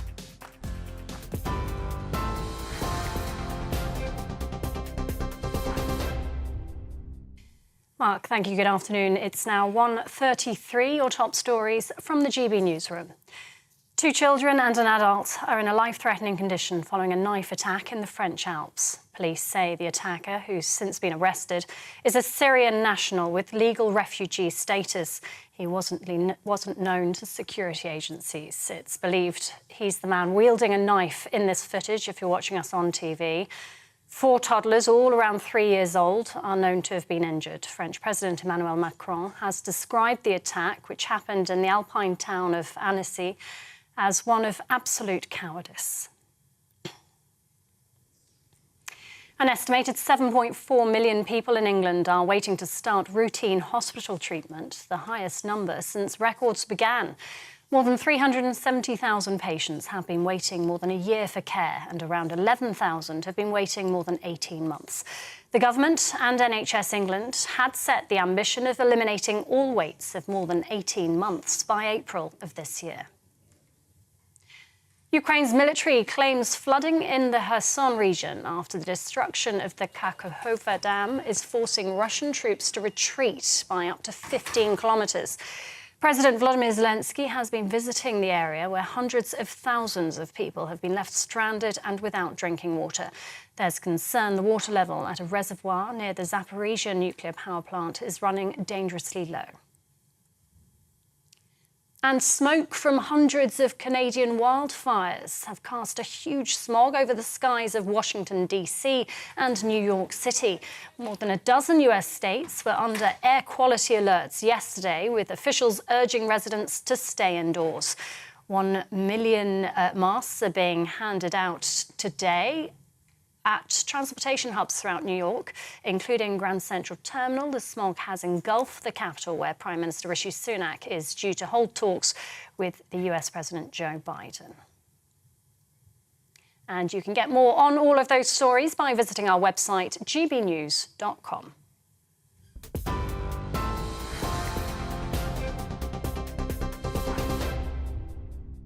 Direct Bullion sponsors the Finance Report on GB News for gold and silver investment.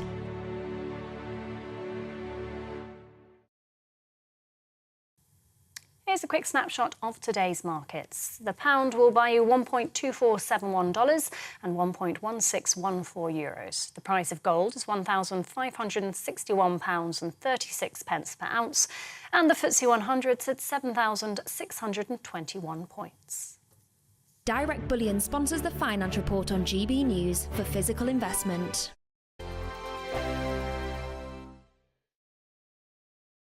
It's all about family, being in people's living rooms, all the interaction and getting to know who our viewers and listeners are. When I was young, my dad used to say, "Nana, stop arguing." I wanted an outlet that would enable me to give my opinion. People are going through a really hard time right now, and I know that you don't feel like you're being listened to by the establishment. I came to GB News because it's the People's Channel, and I want the audience to have their say on the events of the day. We're dynamic. We do something different. Democracy shows that the wisdom of the nation is in its people. I get to travel to find out what the story is from a personal perspective. The British people aren't fools. We know when we're not being told the full story. We've got to work out how Britain moves forward from this. It's the best country in the world. The establishment had their chance. Now we're here to represent your views. Britain's watching. Britain's watching. Britain's watching. We're proud to be GB News. The People's Channel. Britain's news channel. Join me, Patrick Christie's, Monday to Friday, 3 till 6. We tackle the day's news agenda like you've never seen before. It's high tempo, high octane, the most controversial topics, and the best guests. You will not be able to take your eyes and ears off it. I'm not afraid to ask the questions that you really want answered. 3 till 6 p.m, Monday to Friday on GB News, the People's Channel, Britain's news channel. Join us every night on GB News at 11 p.m. for Headliners, which is 3 top comedians going through the next day's news stories, which is exactly what you need, because when the establishment has gone crazy, you need some craziness to make sense of it. So join us 11 p.m. every night on GB News, the People's Channel, Britain's news channel. Join me, Camilla Tominey, on Sunday mornings from 9:30, taking the politicians to task and breaking out of SW1 to see how their decisions are affecting you across the UK. Bursting the Westminster bubble every Sunday morning, only on GB News, the People's Channel. Britain's watching.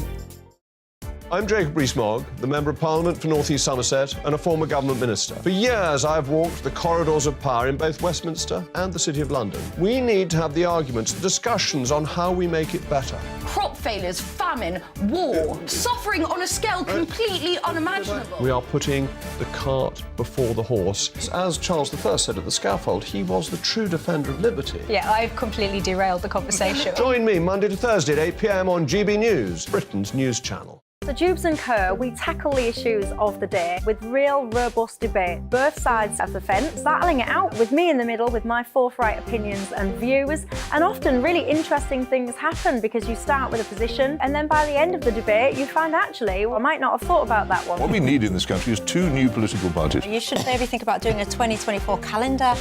I'm Michelle Dewberry and I'm keeping you company right through until 7 o'clock this evening. GB News, the People's Channel, Britain's watching. Channel, Britain's news channel.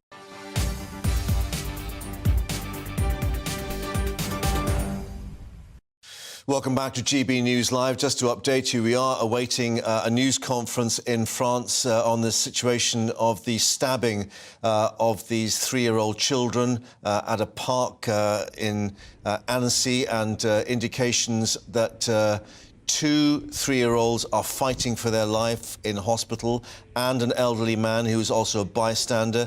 2 other children also stabbed but not quite as seriously hurt, and the 31-year-old Syrian refugee who was then arrested by police. Some reports suggest a shot in the legs before they managed to apprehend him, also being treated in hospital. Mark White, our Home and Security editor, has been monitoring the latest coming through. And Mark, we have to add that there are reports coming through, but they are not officially recognised as such. They're just newspaper reports that one of the 3-year-olds could be a young British girl.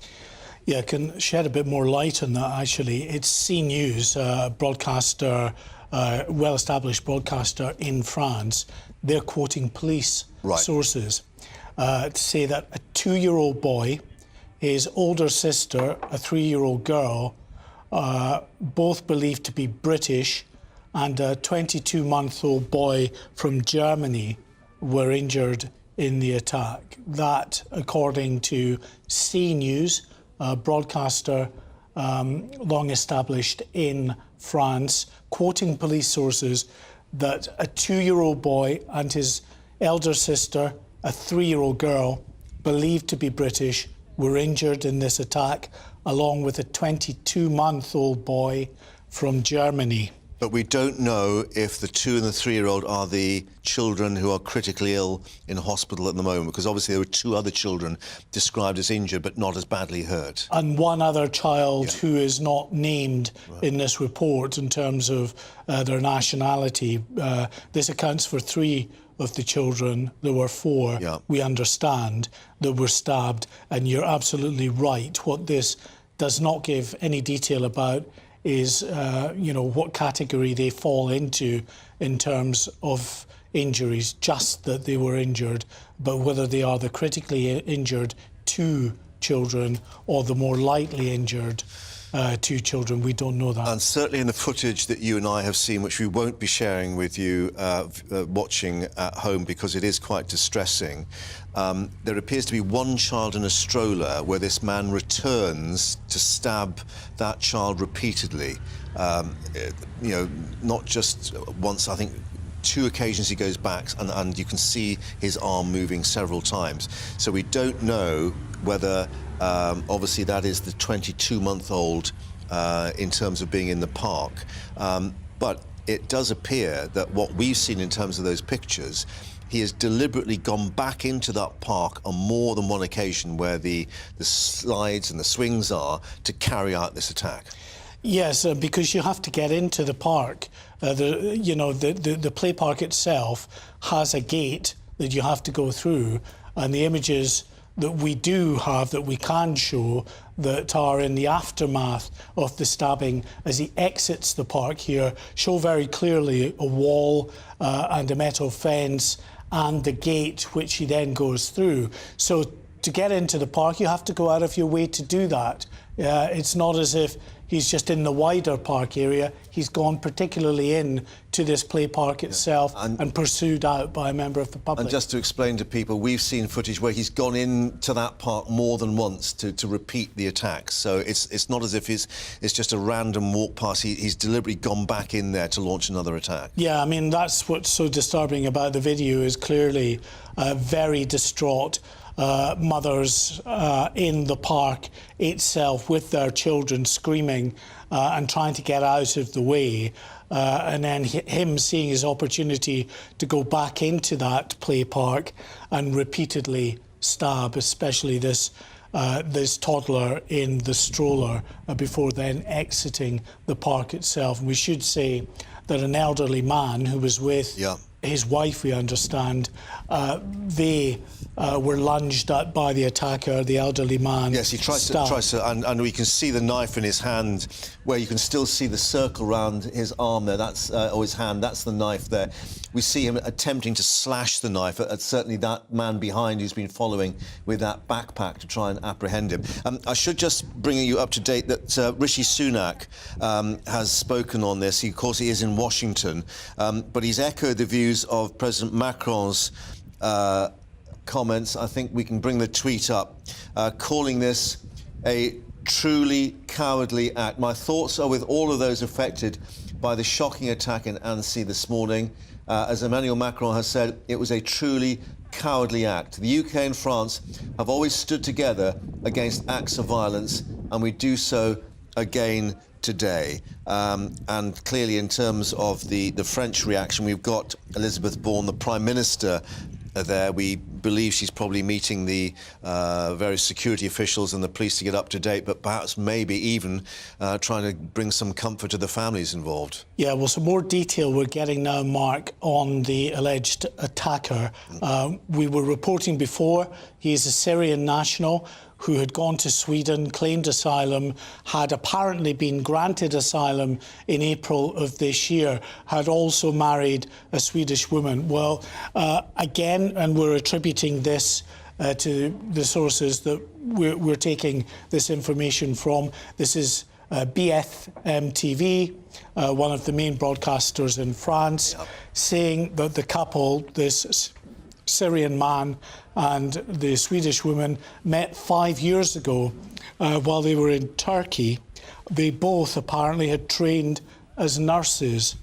Now, apparently the couple, according to the reports again from French media, had separated a few months back, and the wife has apparently told the French media sources that she had not heard from her husband for quite a few months now.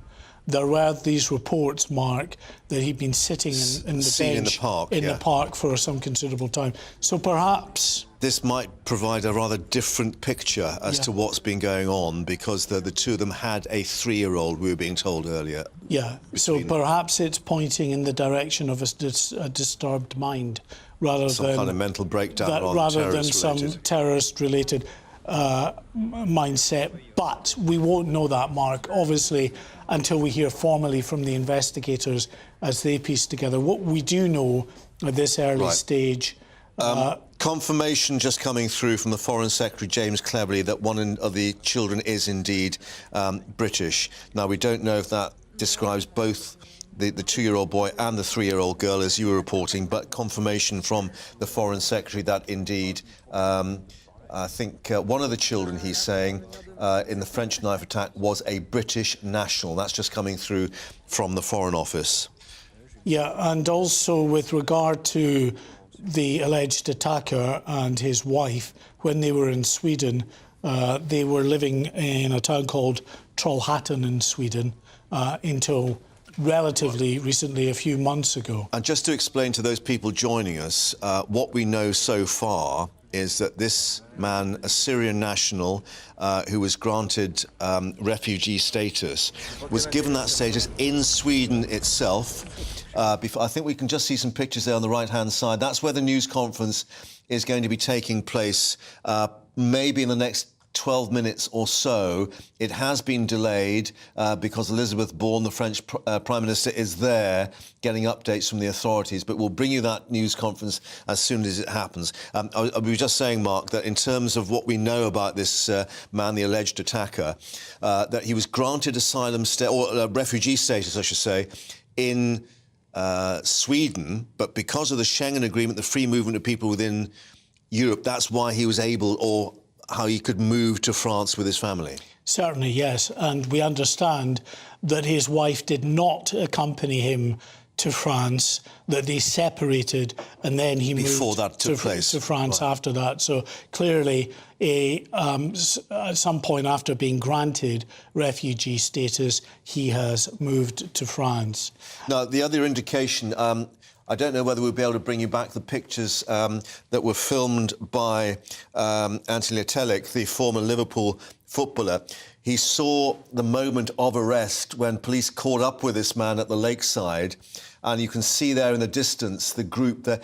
There are these reports that police shot him in the legs to actually apprehend him before actually getting up close, because he appears to have this knife in his hand all the way along as he's being pursued. Yeah. So what I can confirm, what I do know, is that they wouldn't have been deliberately aiming to shoot him in the legs. That's not what firearms officers are trained to do. They aim for the central body mass, but an individual that's perhaps a moving target, then, you know, those firearms officers will sometimes miss, and it's not the central body mass that they hit. They shoot to stop. The central body mass is the way to do it. He's lucky that particular bullet or bullets hit him in the leg, if that's the case. But he is being treated in hospital. But whatever occurred, you can see clearly from those pictures that it meant that he was able to be arrested and before he caused any further damage, because clearly from the sequence of shots, the films we should see, or the camera footage, this was not just one isolated incident. He went back into that park, that play park in this area, twice at least. We maybe think there was a third time as well where he entered that area. So clearly, having established that, and those people that we saw, the bystanders chasing him, they were unable to take any chances. I mean, you know, you don't know whether he could have doubled back again and gone back to the park. Well, because he doubled back and clearly stabbed that elderly man. Of course, if you're a civilian that's chasing him in the park, you're not armed with anything other than your backpack as some rudimentary form shield, of shielded protection, then you know, all you can probably really do, unless you're very confident you can tackle him, is just to keep pursuing him at a safe distance and relaying back to the police where he is. Another thing I think that's worth mentioning about this individual, as I say, we know he was an asylum seeker granted refugee status. It's also reported that he was Christian. Now, that's possible. 10% of the population in Syria are Christian, Coptic Christians, but the vast majority are Muslims. But what you do get, and this is not just in the UK, it's across the West, from asylum seekers that are coming from Muslim countries, to strengthen their case, quite a significant percentage of them convert to Christianity and then say, look, if you send me back to my home country, I'm going to be martyred. So, but we should add, at this stage, there is no evidence as to whether this was religiously motivated or whether he's had some kind of mental breakdown. I mean, this is obviously what the authorities are trying to assess at the moment from the timeline of events. Or no evidence that he was indeed a Muslim convert to Christianity. Well, we just lost the pictures for the moment. Just to update you, the picture in the right-hand side there was the news conference, which will be taking place shortly. It will be in French, but we'll try and keep you updated with the details of what's being revealed. And we've also got the picture live at the lakeside with a large police presence still there. Clearly, it is a crime scene at the moment. But we have had now some reaction here in London with James Cleverly, the Foreign Secretary, in the past few minutes confirming that one of the injured children is a British national. We don't know if it's one of those who is critically ill in hospital. There are 2 youngsters critically ill in hospital, 2 others who are not as badly hurt. But also, we've had some reaction from the Prime Minister, Rishi Sunak, of course, who is in Washington to meet President Biden. And he has issued this tweet again in the last half hour, echoing the sentiments of the French President, Emmanuel Macron, saying that this was a cowardly act. The Prime Minister's tweet saying, and we can bring it up on screen for you now, my thoughts are with all of those affected by the shocking attack in Annecy this morning. As Emmanuel Macron has said, it was a truly cowardly act. The UK and France have always stood together against acts of violence, and we do so again today. As you're saying, James Cleverly then confirming one of the children a British national. But Mark, you were saying some reports on French television suggesting that both a 2-year-old boy and a 3-year-old girl may be British? Yeah, and other reports suggesting that the British national is 2-year-old, which would perhaps tally in with the other reports talking about a 2-year-old boy. Quite where the 3-year-old girl features in the picture, it's possible, of course. These things are always confused in the early stages, and in the fullness of time we'll know, you know, was her 3-year-old sister, was the 3-year-old sister injured? Perhaps she wasn't. Yeah, but let's reflect how quickly, certainly the eyewitnesses have talked to us about how the medical teams reacted to get these children to hospital with an air ambulance landing there on that park very, very quickly. And, of course, you were reflecting because of the location of this town, an alpine lake, the helicopters are in fairly sort of constant use there to get up into the mountains. Yeah, they have well-resourced medical and rescue services because they're called on so often to take part in mountain rescues, to take people from higher altitude down. So they have these sort of life flight services. They were on scene pretty quickly from what we're told. Some more information, Mark, in terms of the victims. We're told, again from French media sources, that the elderly man who was stabbed is a grandfather, 78 years of age.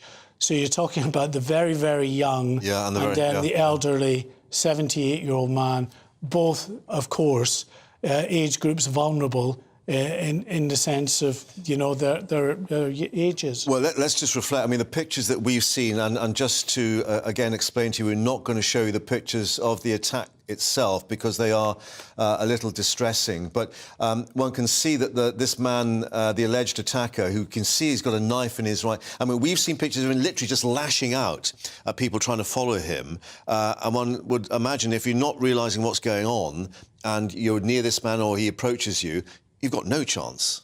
No, and that's the nature of these sort of marauding knife attacks as well. They're a very confusing situation. Most people are drawn to it by the sound of screams and shouts. And, you know, maybe they catch part of what's going on. And the instinct of the vast majority of us is just to get the heck out of there. Yeah. But, of course, Fright or flight. Some brave individuals, as we saw clearly, a number of brave individuals following this man as they did as he left that park. And we're told that it was 4 minutes between the first call to the police and the arrest. So that's a very quick time indeed for the police to get on scene and to effect an arrest. Yeah, you can see in the background there this man with a backpack, who then we can see further on in the park with another individual there with another backpack approaching him, clearly trying to get to him before he causes any further damage, but the knife still in his hand. And then this final sequence of pictures from Anthony Letellic, the former Liverpool footballer who was on a run, then filming the moment of the arrest where police appear to have shot him. As you were saying, it wouldn't have been deliberate to shoot him in the legs. You know, you go for the body mass, but the indications are they stopped him when he was hit in the legs and taken to hospital as a result of that. Yeah, so no update on his condition. I mean, and no update, we should say, really, on the condition of any of those that were stabbed, other than the earlier reports suggesting that 2 more lightly injured and 3 critically injured. So that may be, well, I say that may be behind the delay. I think it's quite clear the delay has been because the Prime Minister, Elizabeth Bourne, had to fly into this location here, and it took her some time. And confirmation from our Foreign Secretary, James Cleverly, that one of the children injured is a British national. But just to reiterate, we don't know if it's one of those critically hurt, because we have 2 children who had minor injuries, 2 who are fighting for their lives, is the phrase they've used. Yeah, there was French media reports as well suggesting that a British family, effectively, had been caught up in this. With a 3-year-old girl as the other, yeah. Yeah, that they'd been in the park with their mother, at least, and it was a 2-year-old boy, 3-year-old girl, that they had both been stabbed, but clearly from what James Cleverly has said anyway, he's talking singular about child, a British national, and the reports are that British national was 2 years old, which would tie in with the 2-year-old boy that these reports seem to be referring to. Mark, thank you for that. Just to update you that we are expecting a news conference in Annecy, this lakeside town in France, imminently. Elizabeth Bourne, the French Prime Minister, is there, having been getting an update from the security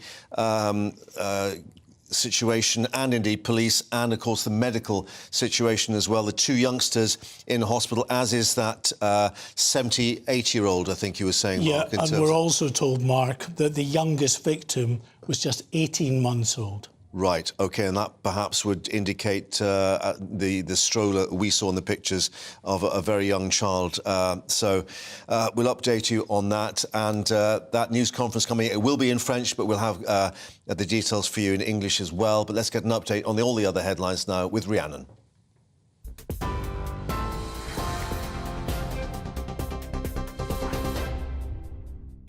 Thank you, Mark. Good afternoon. It's exactly 2 o'clock. Your top stories from the GB newsroom. The Foreign Secretary has confirmed one of the toddlers injured in a knife attack in the French Alps is a British national. 4 children, all around 3 years old, were injured in the attack, which took place in the town of Annecy. 2 of the children and an adult are in a life-threatening condition. Police say the attacker, who's since been arrested, is a Syrian national with legal refugee status. He wasn't known to security agencies. The British Prime Minister and French President have both condemned the knife attack as cowardly. James Cleverly says they're supporting the families. We stand ready to support the French authorities in whichever way we can. Also aware that one of the children injured was a British national. We have already deployed British consular officials who are travelling to the area to make themselves available to support the family. And of course, we stand in strong solidarity with the people of France at this terrible time. An estimated 7.4 million people in England are waiting to start routine hospital treatment, the highest number since records began. More than 370,000 patients have been waiting more than a year for care, and around 11,000 have been waiting more than 18 months. The government and NHS England had set the ambition of eliminating all waits of more than 18 months by April this year. It comes as senior doctors say the NHS is struggling to provide safe and effective care for all cancer patients. The Royal College of Radiologists is warning the government that government action is now critical to alleviate chronic staff shortages, with 15% of clinical oncologist positions vacant. They say this is leading to longer waiting times for appointments and treatment, with half of all units reporting frequent delays for radiotherapy and chemotherapy. The Health Secretary, Steve Barclay, says the government is investing more. Their report was focused on the health systems across the UK, so recognising the pressures in Wales and Scotland as well, that there has been a significant increase in demand, and that's why we're investing more. We're investing in 160 community diagnostic centres, we're investing in the surgical hubs programme, a further 43 new or expanded surgical hubs due this year, and we're also investing in the workforce, and that's why we're bringing forward a long-term workforce plan. Ukraine's military claims flooding in the Kherson region after the destruction of the Kakhovka Dam is forcing Russian troops to retreat by up to 15 kilometres. President Volodymyr Zelensky has been visiting the area where hundreds of thousands of people have been left stranded and without drinking water. There's concern the water level at a reservoir near the Zaporizhzhia nuclear power plant is running dangerously low. Although it is currently stable, Ukrainian MP Kira Rudik told GBNews there are potentially catastrophic consequences. Zaporizhzhia nuclear station that is right now does not have the water to cool down because they were taking the water from the dam. A second threat that is that mines that were in the ground at the battlefield and near it, right now they're in the water and they can migrate wherever the water would go, and it will be the Black Sea. So the impact on Ukrainian people is absolutely dramatic. Rishi Sunak has announced Britain will host the first global summit on artificial intelligence safety. The event will consider the need for internationally coordinated action to mitigate the risks of AI. The Prime Minister says there's no need to make the emerging technology safe. There's need to make the emerging technology safe and secure. Downing Street says the Prime Minister will discuss the opportunities and the challenges of AI with President Joe Biden when they meet at the White House this afternoon. And smoke from hundreds of Canadian wildfires has cast a huge smog over the skies of Washington, D.C. and New York City. More than a dozen US states were under air quality alerts yesterday, with officials urging residents to stay indoors. 1 million masks are being handed out today at transportation hubs throughout New York, including Grand Central Terminal. The smog has engulfed the city, where Prime Minister Rishi Sunak is due to hold those talks with President Joe Biden at the White House. This is GB News. We'll bring you more as it happens now, though. It's back over to Mark with GB News Live.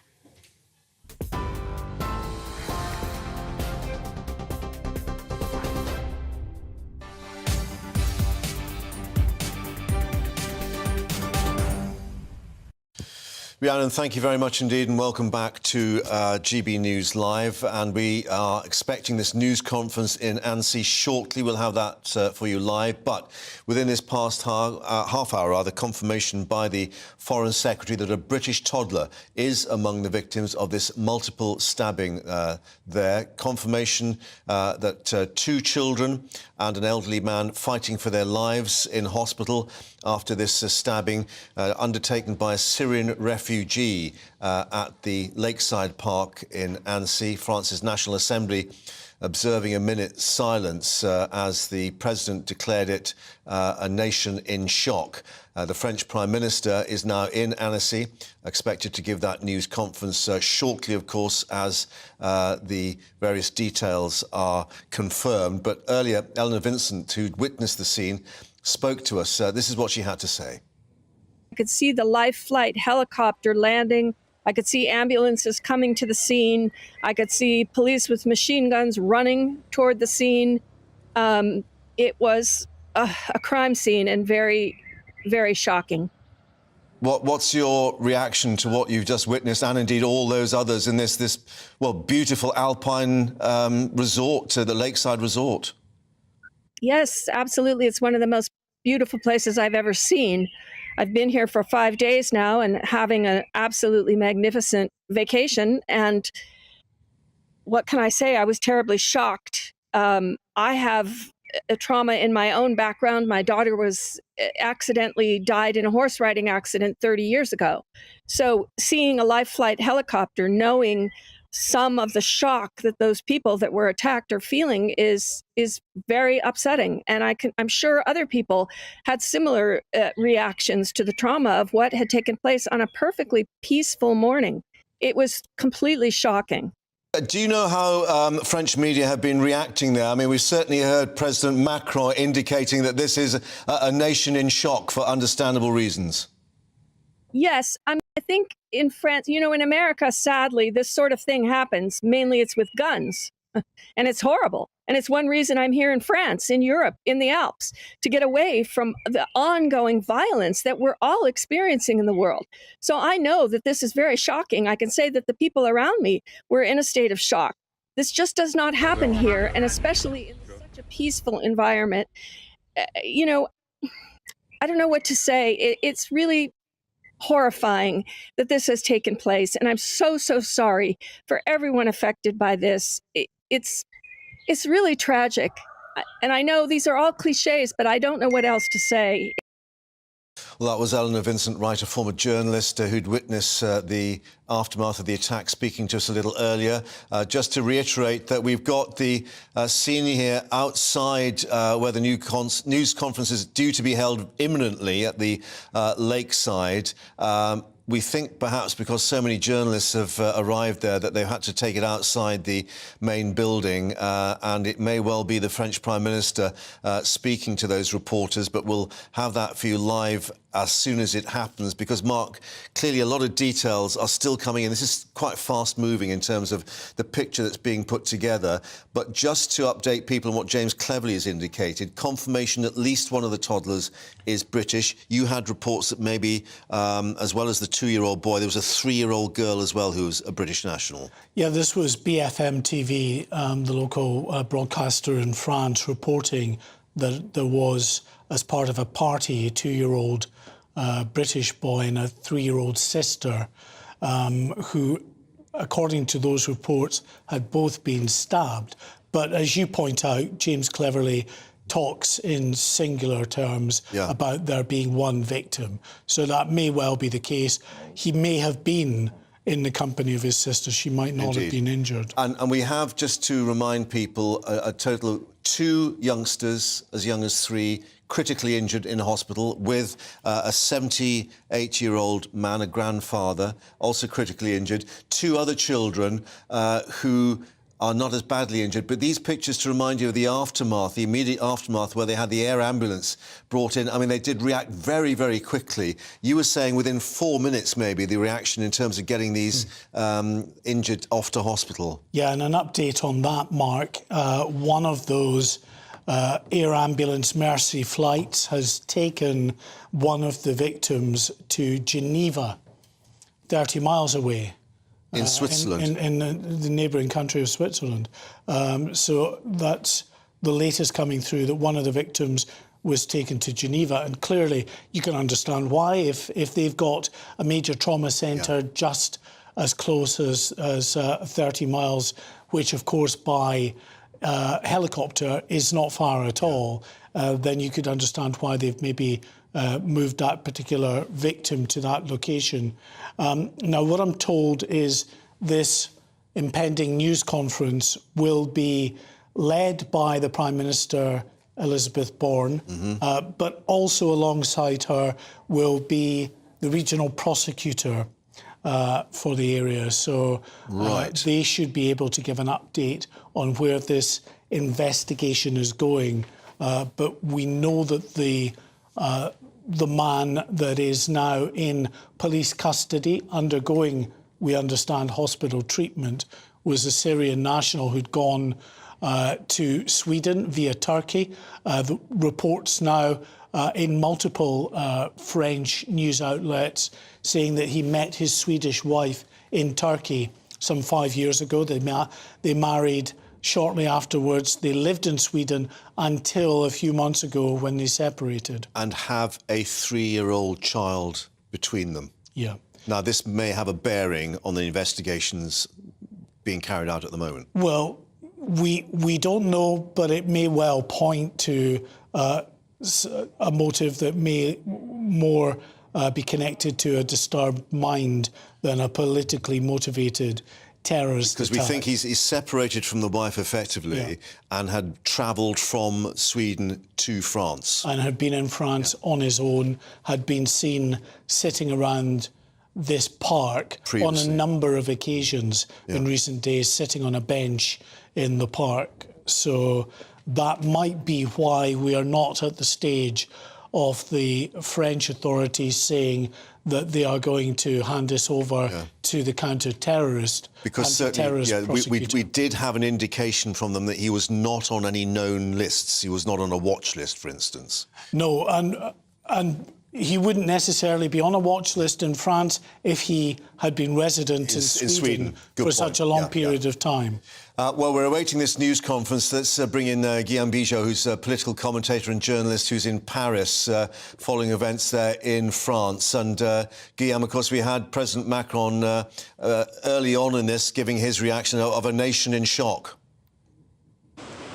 Yes, the nation is in shock, but the nation was already in shock the next day after November the 13th, 2015, and the nation was in shock right after the beheading of a teacher in France. So actually the French people, if I can express their national feeling in a way, it's we are more than fed up with minutes of silence, candles, and harmless politicians saying that this is not standable, and we won't stand this, and so on and so forth. But as a matter of fact, it seems that we are not going farther deep in horror.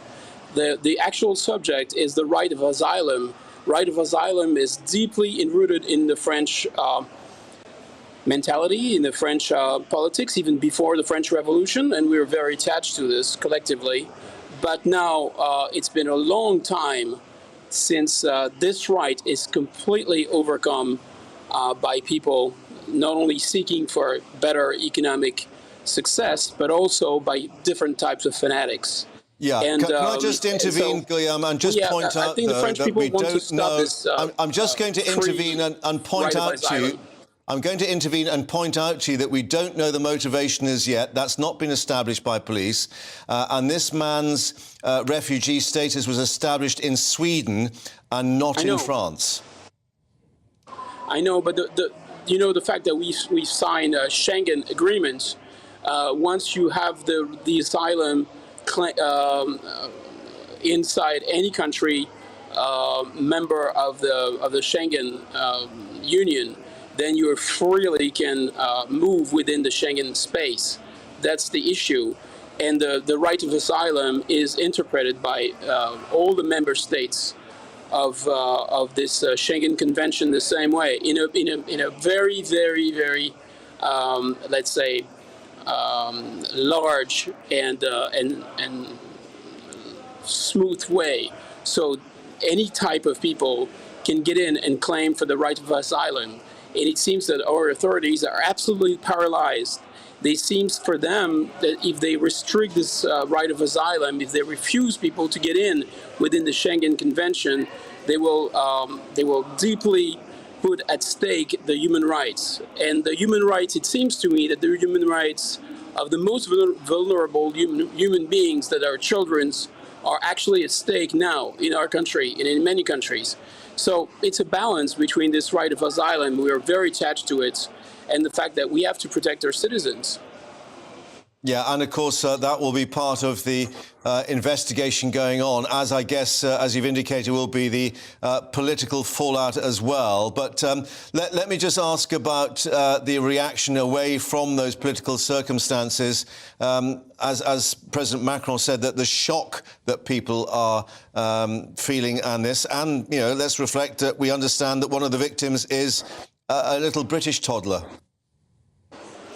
It's true. It's a state of shock, but again, it seems that it's not the first time, and the people can feel that it's not the last time. And this thing is happening in a country where maybe more than 65, over 70% of the population, any type of Poles, any type of French citizens, any background, any religion, whether voting for the left or voting for the right, we don't want this type of right of asylum. We don't want this type of political free immigration thing. And it's always the same thing. It seems that the state is harmless.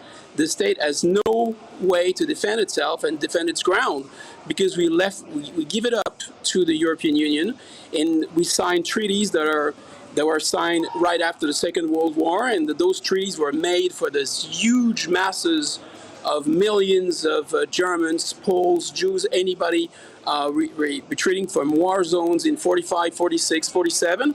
This is what all the Geneva Convention is all about, and it's not our history anymore. It's not what we are facing, and all type of dangerous people. It's not a weak. This is extremely shocking. For many reasons, and mainly because it's children, the most vulnerable beings. Guillaume, I'm just going to interrupt you, because we are now getting official confirmation that the age of those victims are between 22 months old and 3 years old, as Mark White was indicating to us, those details coming through, and would explain why we've certainly seen the pictures of one of those victims literally in that pushchair in that park, Mark. Yes, sure, I mean, Guillaume, I'm just going to speak to Mark just to get these details confirmed. Bear with us.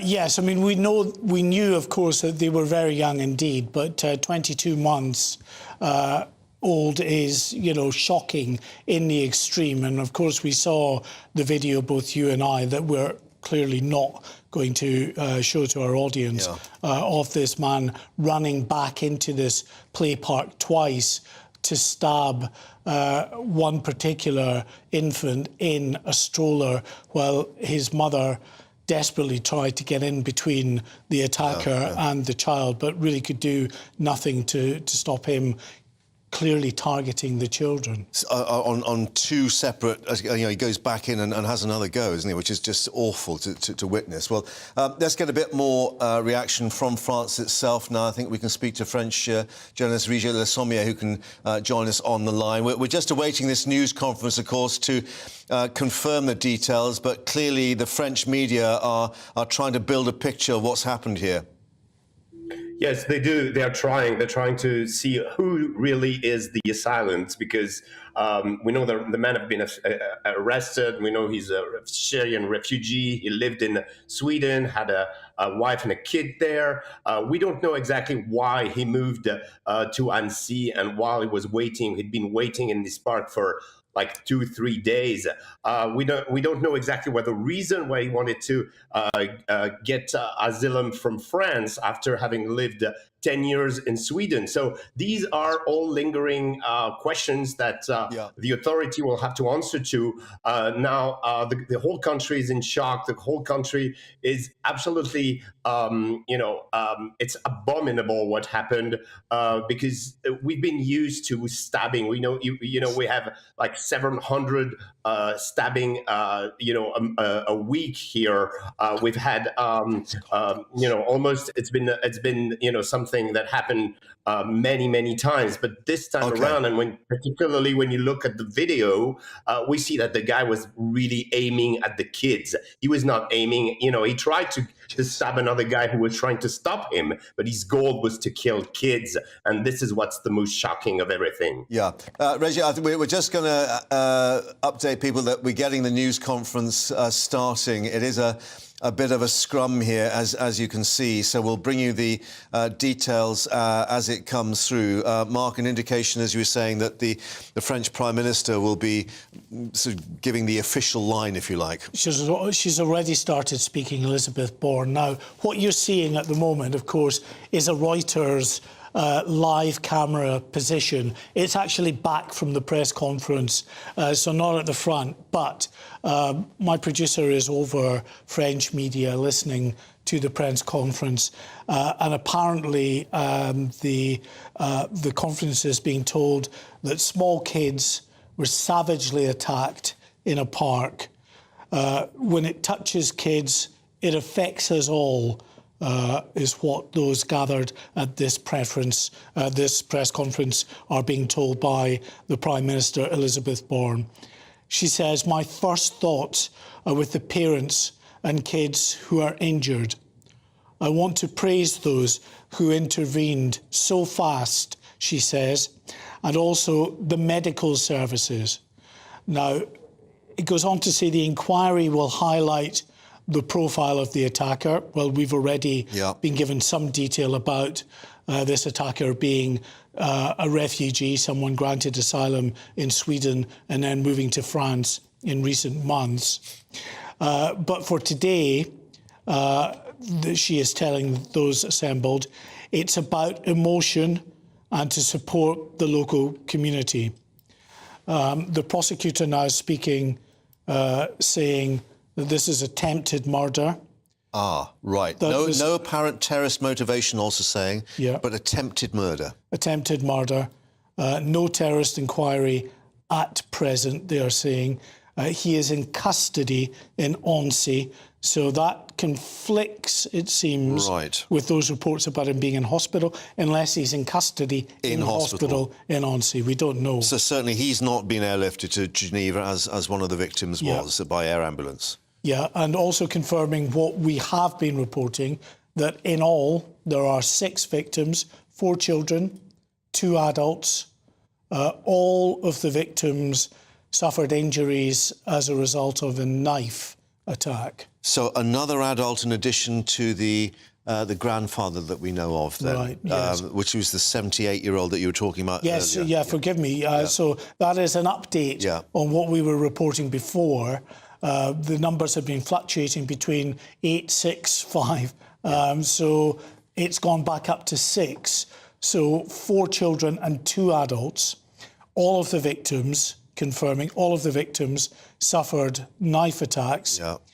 The assailant, confirmation, the assailant was shot and arrested. So this is the reports we had earlier. So clearly, if he's in Annecy, he is in a hospital ward in Annecy, being guarded by police, although it says he is lightly injured.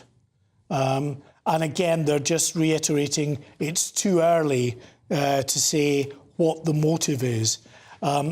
It also says that he had no fixed address and that he'd been given asylum, but not by France. So again, that tallies with what we were told, that he was granted asylum by authorities in Sweden in April of this year. Yeah. And interesting that the prosecutor, although saying motive unclear, indicating that no apparent terrorist motivation. That's the phrase that was used. Yes, and so no involvement from the anti-terrorist prosecutor from France at this stage. So the picture we're building up, let's just reiterate what we do know, is that this 31-year-old had effectively separated from his wife and 3-year-old child still in Sweden, had come to France, has been seen on numerous occasions by eyewitnesses in Arcy in this park previously. And then today, whatever the trigger, he launches his attack. We've seen the pictures of him deliberately going and stabbing a child. One child we've seen, of course, in this stroller, in this wheelchair, within or the pushchair within the children's playground area of this lakeside park. Yes, and as this press conference continues, Mark, they are confirming what we've been reporting, that he is a Syrian refugee, granted refugee status in Sweden. They've said that he had no need to get asylum status in France because under the Schengen Agreement, he can travel between all European Union countries. They've also gone on to confirm that he wasn't known to the security services or known to have any psychiatric problems. Right. Now so that is significant. So on two accounts,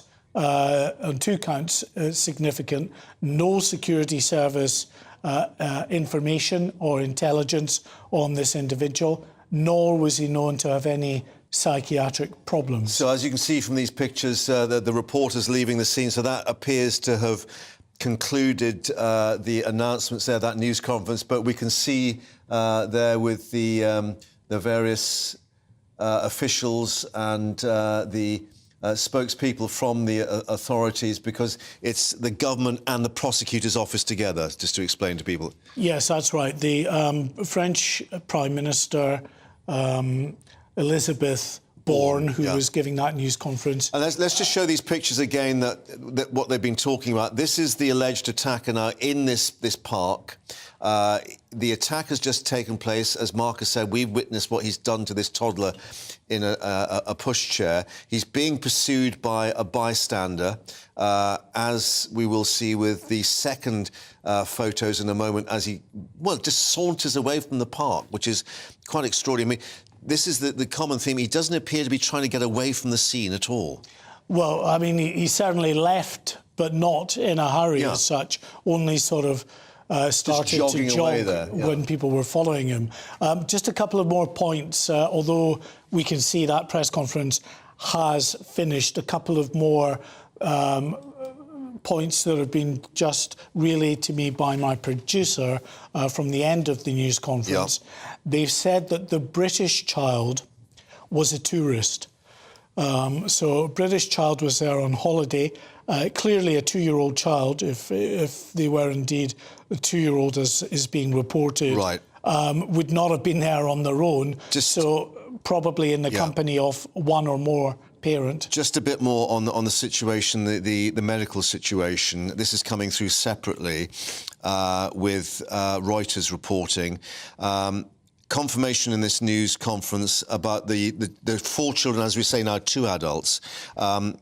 But in terms of their condition, 1 of the 6 lightly injured, but the children are in a severe state, reporters were told, and that would indicate perhaps why one was airlifted to Geneva. We don't know, obviously, if that's an adult or the child. This was the immediate scene, just to show you these pictures again. Not just the ambulances on the ground, but as Mark was saying, this air ambulance, which of course you will see in the Alps in terms of mountain rescue and recovery, and the flight to Geneva about 30 miles away over the border in Switzerland. Yes, that's right. And what you will see as well, in France, as in quite a number of countries, you have the fire and rescue services will also provide a paramedic service. So the fire, then we see one of the Medivac helicopters there in the park there, and so there are paramedic ambulances and the French fire and rescue service paramedic vehicles, and so it's worth, I think, reiterating that child, that one British victim, we believe was 2-year-old, they've confirmed was a tourist. There were earlier reports, Mark, suggesting that his 3-year-old sister may have been injured as well. But we've not had confirmation from the Foreign Office. We haven't had that confirmation. Yeah. All we know is that 4 children in total were injured, some severely, clearly, and along with now 2 adults. And there was reports... We can just see the helicopter there coming down through the trees earlier in terms of the... well, very, very fast reaction. I mean, within minutes is what we've got on our timeline. Yeah, and what was of note as well, I think, is the way in which the police responded to apprehend the alleged attacker. We're told that from the first call they received to the point where they apprehended this man, it was 4 minutes. So that just gives you an indication of just how rapid the turn of events was that unfolded in this beautiful lakeside park. Yeah, which has witnessed some horrific scenes. Just to reiterate, the prosecutor, no terrorist motivation for the attack established. But in terms of the 6 victims, the children are in a, fairly perilous state, according to the updates. We'll update you as we get more, but let's get all the headlines now with Rhiannon.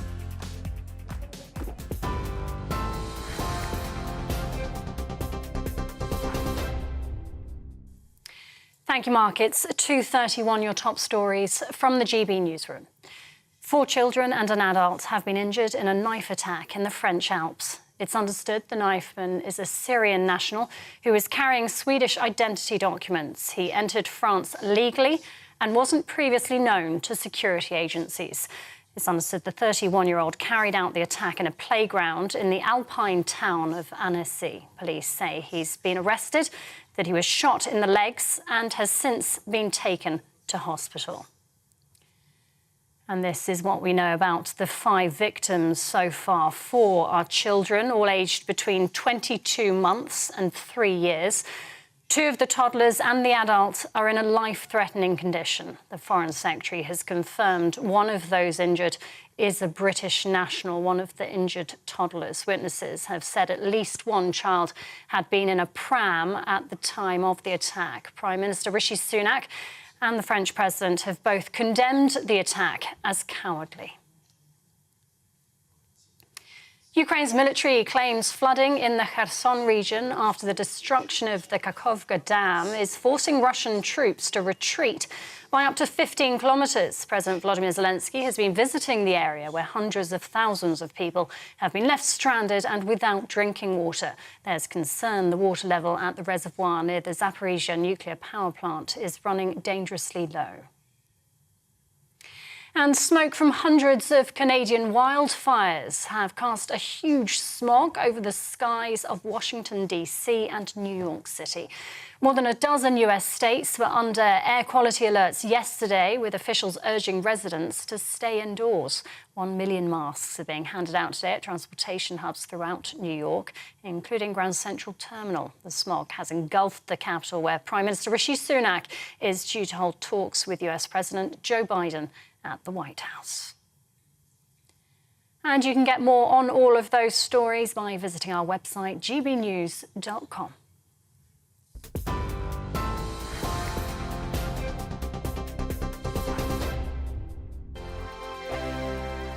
It's all about family, being in people's living rooms, all the interaction and getting to know who our viewers and listeners are. When I was young, my dad used to say, Nana, stop arguing. I wanted an outlet that would enable me to give my opinion.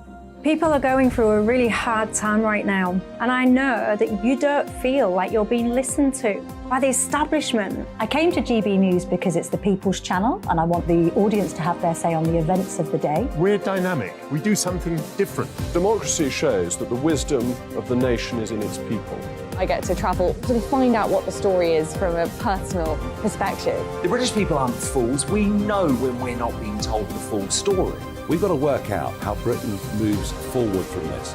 It's the best country in the world. The establishment had their chance. Now we're here to represent your views. Britain's watching. Britain's watching. Britain's watching. We're proud to be GB News. The People's Channel. Britain's news channel. Join me, Patrick Christie's, Monday to Friday, 3 till 6. We tackle the day's news agenda like you've never seen before. It's high tempo, high octane, the most controversial topics, and the best guests. You will not be able to take your eyes and ears off it. I'm not afraid to ask the questions that you really want answered. 3 till 6 p.m, Monday to Friday on GB News, the People's Channel, Britain's news channel. Join us every night on GB News at 11 p.m. for Headliners, which is 3 top comedians going through the next day's news stories, which is exactly what you need, because when the establishment has gone crazy, you need some craziness to make sense of it. So join us 11 p.m. every night on GB News, the People's Channel, Britain's news channel.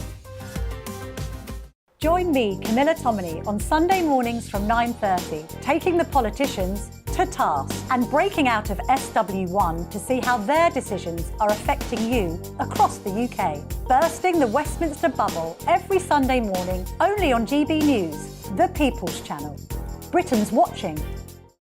I'm Jacob Rees-Mogg, the Member of Parliament for North East Somerset and a former government minister. For years, I've walked the corridors of power in both Westminster and the City of London. We need to have the arguments, the discussions on how we make it better. Crop failures, famine, war, suffering on a scale completely unimaginable. We are putting the cart before the horse. As Charles I said at the scaffold, he was the true defender of liberty. Yeah, I've completely derailed the conversation. Join me Monday to Thursday at 8 p.m. on GB News, Britain's news channel. So Jubes and Kerr, we tackle the issues of the day with real robust debate, both sides of the fence, battling it out with me in the middle with my forthright opinions and views, and often really interesting things happen because you start with a position and then by the end of the debate you find actually, well, I might not have thought about that one. What we need in this country is 2 new political parties. You should maybe think about doing a 2024 calendar. I'm Michelle Dewberry and I'm keeping you company right through until 7 o'clock this evening. GB News, the People's Channel, Britain's watching.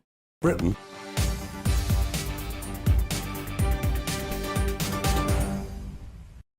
Welcome back to GB News Live. Let's update you on what we now know about the attack on these children at Annecy in France. The state prosecutor having given this new conference in the past few minutes, confirming that 4 children and 2 adults were injured in these stabbings. Some of them were being told in intensive care. One of the 6 was lightly injured, but the upsetting details are that the children were being told in a severe state. This is what the prosecutor told reporters.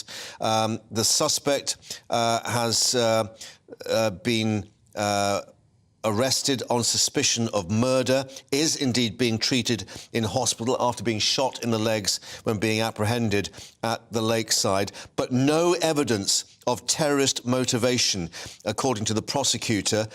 French Prime Minister Elisabeth Borne saying the entire community has been shaken by the incident. Well, let's get some reaction now with French journalist Régis Le Sommier, who's been following these events. And Régis, upsetting details now that confirmation that the children are indeed the worst hurt.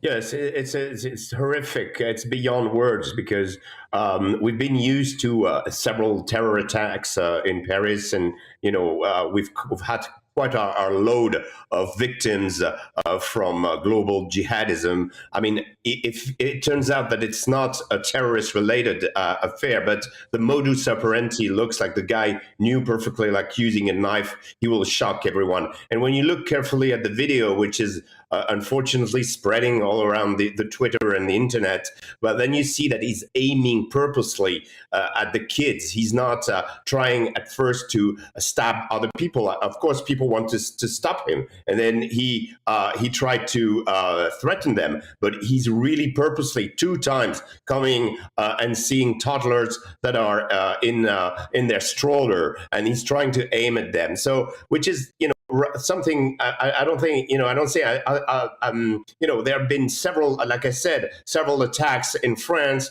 and we've been shocked in all of them. But this degree of savagery is never is unseen, and so this is why the whole country is in shock. And of course, the fact that this guy was a refugee, had been living, maybe he's been living in Sweden, made a life for himself over there, had a wife and a kids, but that he'd been in Europe for 10 years, but knowing that somebody who's able to do something like that was in our territory, asking for asylum this time around in France, because that's what he's been applying to last November. He was waiting.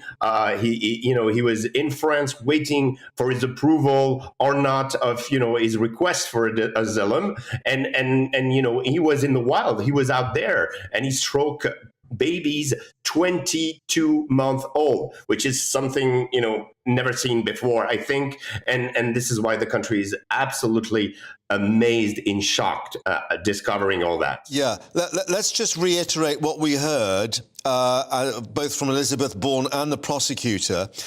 Confirmation that this man had no known terrorist links, no criminal record or psychiatric record, but the prosecutor is saying no apparent terrorist motivation. So clearly people will be trying to think, what on earth has gone wrong here? I mean, we have had these eyewitness reports saying he'd been seen in the park maybe for a number of days or even weeks previously. Well, you have to bear into account also that the guy left Syria in 2013, and back then it was full-blown war over there.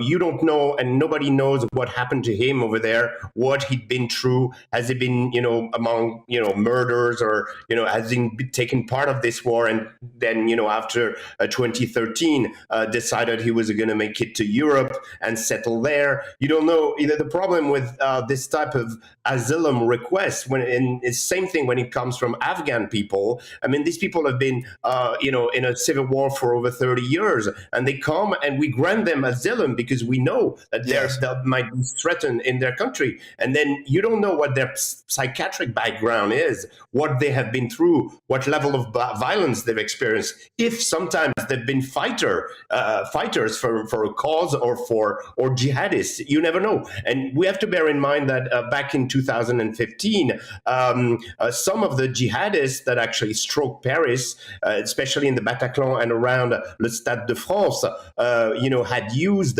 migrant routes to actually come into France and strike our country. So those migrant routes and this asylum granting, whether it is, from other country in Europe, because thanks to the Schengen agreement, these people, if they get, asylum in Sweden, they're able to move to France and to all the countries in this Schengen space. So just to reiterate, from what Elizabeth Bourne was saying, that the Prime Minister in the news conference saying that France is standing firm, there will clearly, from what you're saying, be a political element now and a political narrative that develops as a result of this, asking questions about the whole status of refugees within Europe. Yes, absolutely. I mean, immigration will be the first dossier on the board of the French government, especially in the fall. There's going to be a major reform and a major vote in the Assembly regarding that particular topic. And that topic has been pushed because, we had retirement reform, but the next phase is going to be immigration. Yeah. And of course, there's going to be, questions, and especially regarding the relation between France and Europe. You have to bear in mind that some countries in the European space, like Denmark, Poland, even Hungary, have toughened their laws on immigration and have known some results. And a lot of French people these days are asking, why are not we able to actually have the same being firm and controlling our sovereignty and controlling the people that are crossing our borders? This is really crucial. The National Front, the Rassemblement National now, it's the new name of the National Front, is actually very high, and stand the next election, there's going to be a fierce competition, the topic of immigration is going to be huge. Yeah, this is Marine Le Pen, of course, and a party. So, we'll see what that fallout is as such. But for the moment, Rigi, thank you very much for updating us with the reaction there in France. But let's just give you the latest from that news conference of confirmation from the Prime Minister, saying we are all terrifically shocked. Remember, these are infants who are seriously injured, she said. Confirmation that one is a British toddler. We heard that from James Cleverly, the Foreign Secretary. We're also being told that the other child that they've established is a Dutch national as well. But all 4 of the children, according to the authorities, have been quite badly hurt. As Mark was saying, one airlifted to Geneva across the lake in Switzerland. Well, we'll update you as we get more, but let's reflect on those who witnessed the scenes just moments after the attack. This is what Eleanor Vincent had to say a little earlier when she spoke to us. I could see the life flight helicopter landing. I could see ambulances coming to the scene. I could see police with machine guns running toward the scene. It was a crime scene and very, very shocking. What's your reaction to what you've just witnessed, and indeed all those others in this beautiful alpine resort, the lakeside resort? Yes, absolutely. It's one of the most beautiful places I've ever seen. I've been here for 5 days now and having an absolutely magnificent vacation. And what can I say? I was terribly shocked. I have a trauma in my own background. My daughter was accidentally died in a horse riding accident 30 years ago. So seeing a life flight helicopter, knowing some of the shock that those people that were attacked are feeling is very upsetting. And I'm sure other people had similar reactions to the trauma of what had taken place on a perfectly peaceful morning. It was completely shocking. Do you know how French media have been reacting there? I mean, we've certainly heard President Macron indicating that this is a nation in shock for understandable reasons. Yes. I mean, I think in France, you know, in America, sadly, this sort of thing happens. Mainly it's with guns. And it's horrible. And it's one reason I'm here in France, in Europe, in the Alps, to get away from the ongoing violence that we're all experiencing in the world. So I know that this is very shocking. I can say that the people around me were in a state of shock. This just does not happen here, and especially in such a peaceful environment. You know, I don't know what to say. It's really horrifying that this has taken place. And I'm so sorry for everyone affected by this. It's really tragic. And I know these are all cliches, but I don't know what else to say. Well, that was Eleanor Vincent, writer, former journalist, giving us her reaction and her shock at what she had witnessed, speaking to us a little earlier. Then Foreign Secretary James Cleverly confirming that one of the children injured who'd been stabbed is a British national. Also aware that one of the children injured was a British national. We have already deployed British consular officials who are travelling to the area to make themselves available to support the family. And of course, we stand in strong solidarity with the people of France at this terrible time.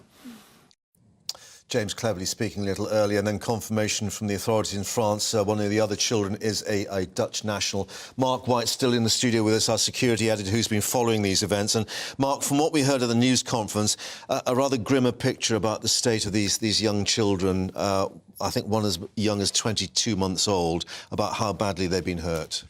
Yes, I mean, we had believed that 5 people overall had been injured, but then the confirmation in the press conference that 2 adults and 4 children had been injured, that one person was lightly injured. We can only assume that's one of the adults because we know that another adult was critically injured, and that during that news conference he said that all of the children were severely injured, which is just appalling. And ranging from 22 months old to 3 years old, just starting out in life, all of them. And not a surprise that there are foreign nationals amongst the victims there. So a British child, a Dutch child. We were also told earlier that one of the victims may have been a German child as well. It is a very popular tourist resort. And we can see a sunny day in the park. This is the children's playground part of that park. Earlier this morning, this man goes in several times, and we've seen the pictures. We won't share it, obviously, with viewers, where he approaches a pram, a wheelchair, and stabs this poor child several times on 2 different occasions. Yeah, I mean, it's one of the more chilling aspects of this terrible set of events that have taken place is the fact that clearly to get into that play park, you have to go through a gate. It's walled off. So there is no doubt that the children had been targeted here. He wasn't looking, it seems, for adult victims, even though 2 adults were injured, possibly as they tried to intervene. Yeah, and we actually saw him lashing out, actually, at some within the park. And then, of course, these 2 bystanders who've been trying to apprehend him, following, he's still carrying the knife in these pictures. And you know, walking and then half jogging away as he's being followed. And 2 members of the public doing their best to sort of follow him at a relatively safe distance, probably, just keeping an eye on them until the police could get there. It seems to have been a very swift emergency service response. The police telling us that within 4 minutes of the first call going through to the police, they had apprehended this man. He'd been shot and lightly injured after the bullets had hit him in the legs. And also the emergency response within minutes, including this air ambulance, which we now know has taken one of the victims to Geneva in Switzerland, although I guess as a helicopter flies, it's probably the fastest thing to have done. Yeah, it's a border town, so it's, you know, very close to Switzerland. So in that sense... Armed police there as well, yeah. We've just seen. So there's that ambulance, the air ambulance there. So in that sense, you're going to go to the closest area hospital that maybe has the specialist casualty facilities that can be able to deal with a severely injured individual. Interestingly, from the news conference as well, that confirmation, perhaps not surprisingly, but worth reiterating that all 6 of the victims, their injuries were sustained as a result of knife injuries. Yeah, and we were hearing earlier, although I don't think we had confirmation in the news conference, being treated as attempted murder. That will be the criminal investigation. Yeah, that did come out of the news conference, that this suspect has been arrested on suspicion of attempted murder. It is not, at the moment at least, being treated as a terrorist investigation. So the French...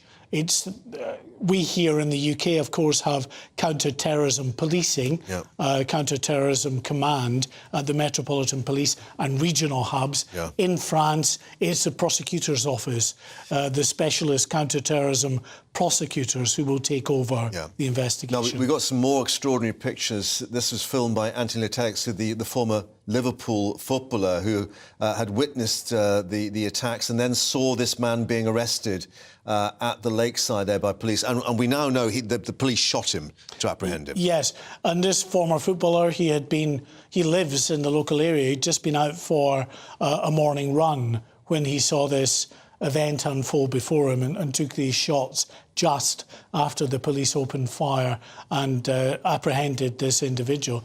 So, of course, the fact that he is alive goes a long way to help, being able to help providing his cooperative, law enforcement establish exactly what his motivation would have been. And a huge number of question marks. Confirmation that he had no criminal record, was not known to the security services, no psychiatric record, and yet, obviously, trying to work out what his motivation was.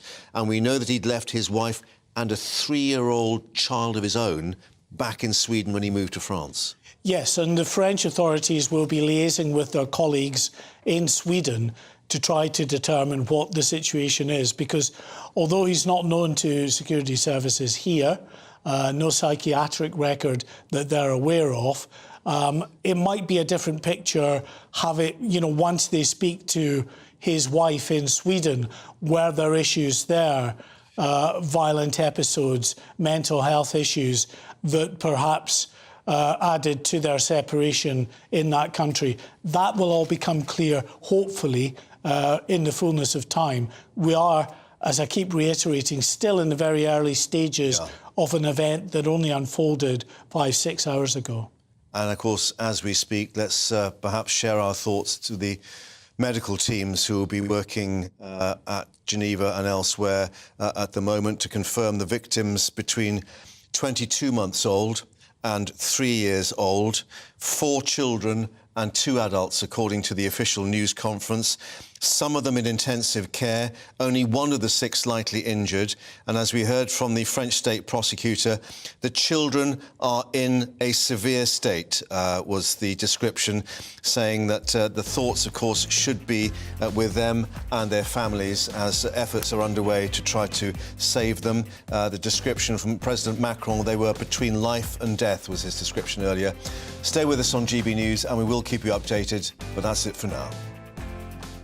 Hello again, it's Aidan McGibbon here from the Met Office with the GB News forecast. Subtle changes in wind direction over the next few days will bring increasingly humid air, turning warmer, hot conditions for some by Saturday, but with the heat and humidity, the risk of thunderstorms in places.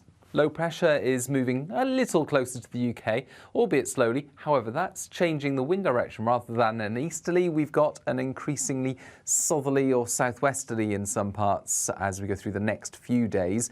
And that means a chance of some showers, but also more and more humid and hot. First signs of that towards the southwest overnight, with some light showers for Cornwall, and it's going to be a warmer night for the southwest, but elsewhere a cool night, a lot of low cloud advancing west, but for western Scotland clear skies and temperatures close to 0, so a real contrast up and down the country as we begin Friday. Any low cloud quickly retreats back to the North Sea coast, where it remains close to the beaches through the day on Friday. Otherwise, plenty of sunshine, and the heat is building by this stage, particularly towards the southwest. Here, 26, 27 Celsius, fairly likely. And on the east coast, we've still got the cool feel, so 13 to 15 Celsius within a few miles of the sea. But the low cloud in the east pushes its way westwards once again on Friday night. Meanwhile, some light showers for Cornwall during Friday, and they're going to push northeastwards during Saturday morning. Initially, they are light showers, but you can see the temperatures rising there overnight across the southwest, 16, 17 Celsius. So it's going to feel increasingly muggy at night, initially in the southwest and then more widely later in the weekend. But we start off Saturday with plenty of sunshine, and that change in wind direction will result in a marked change in temperatures, especially in the east, where 30 to 31 Celsius is possible, but with a risk of thunderstorms.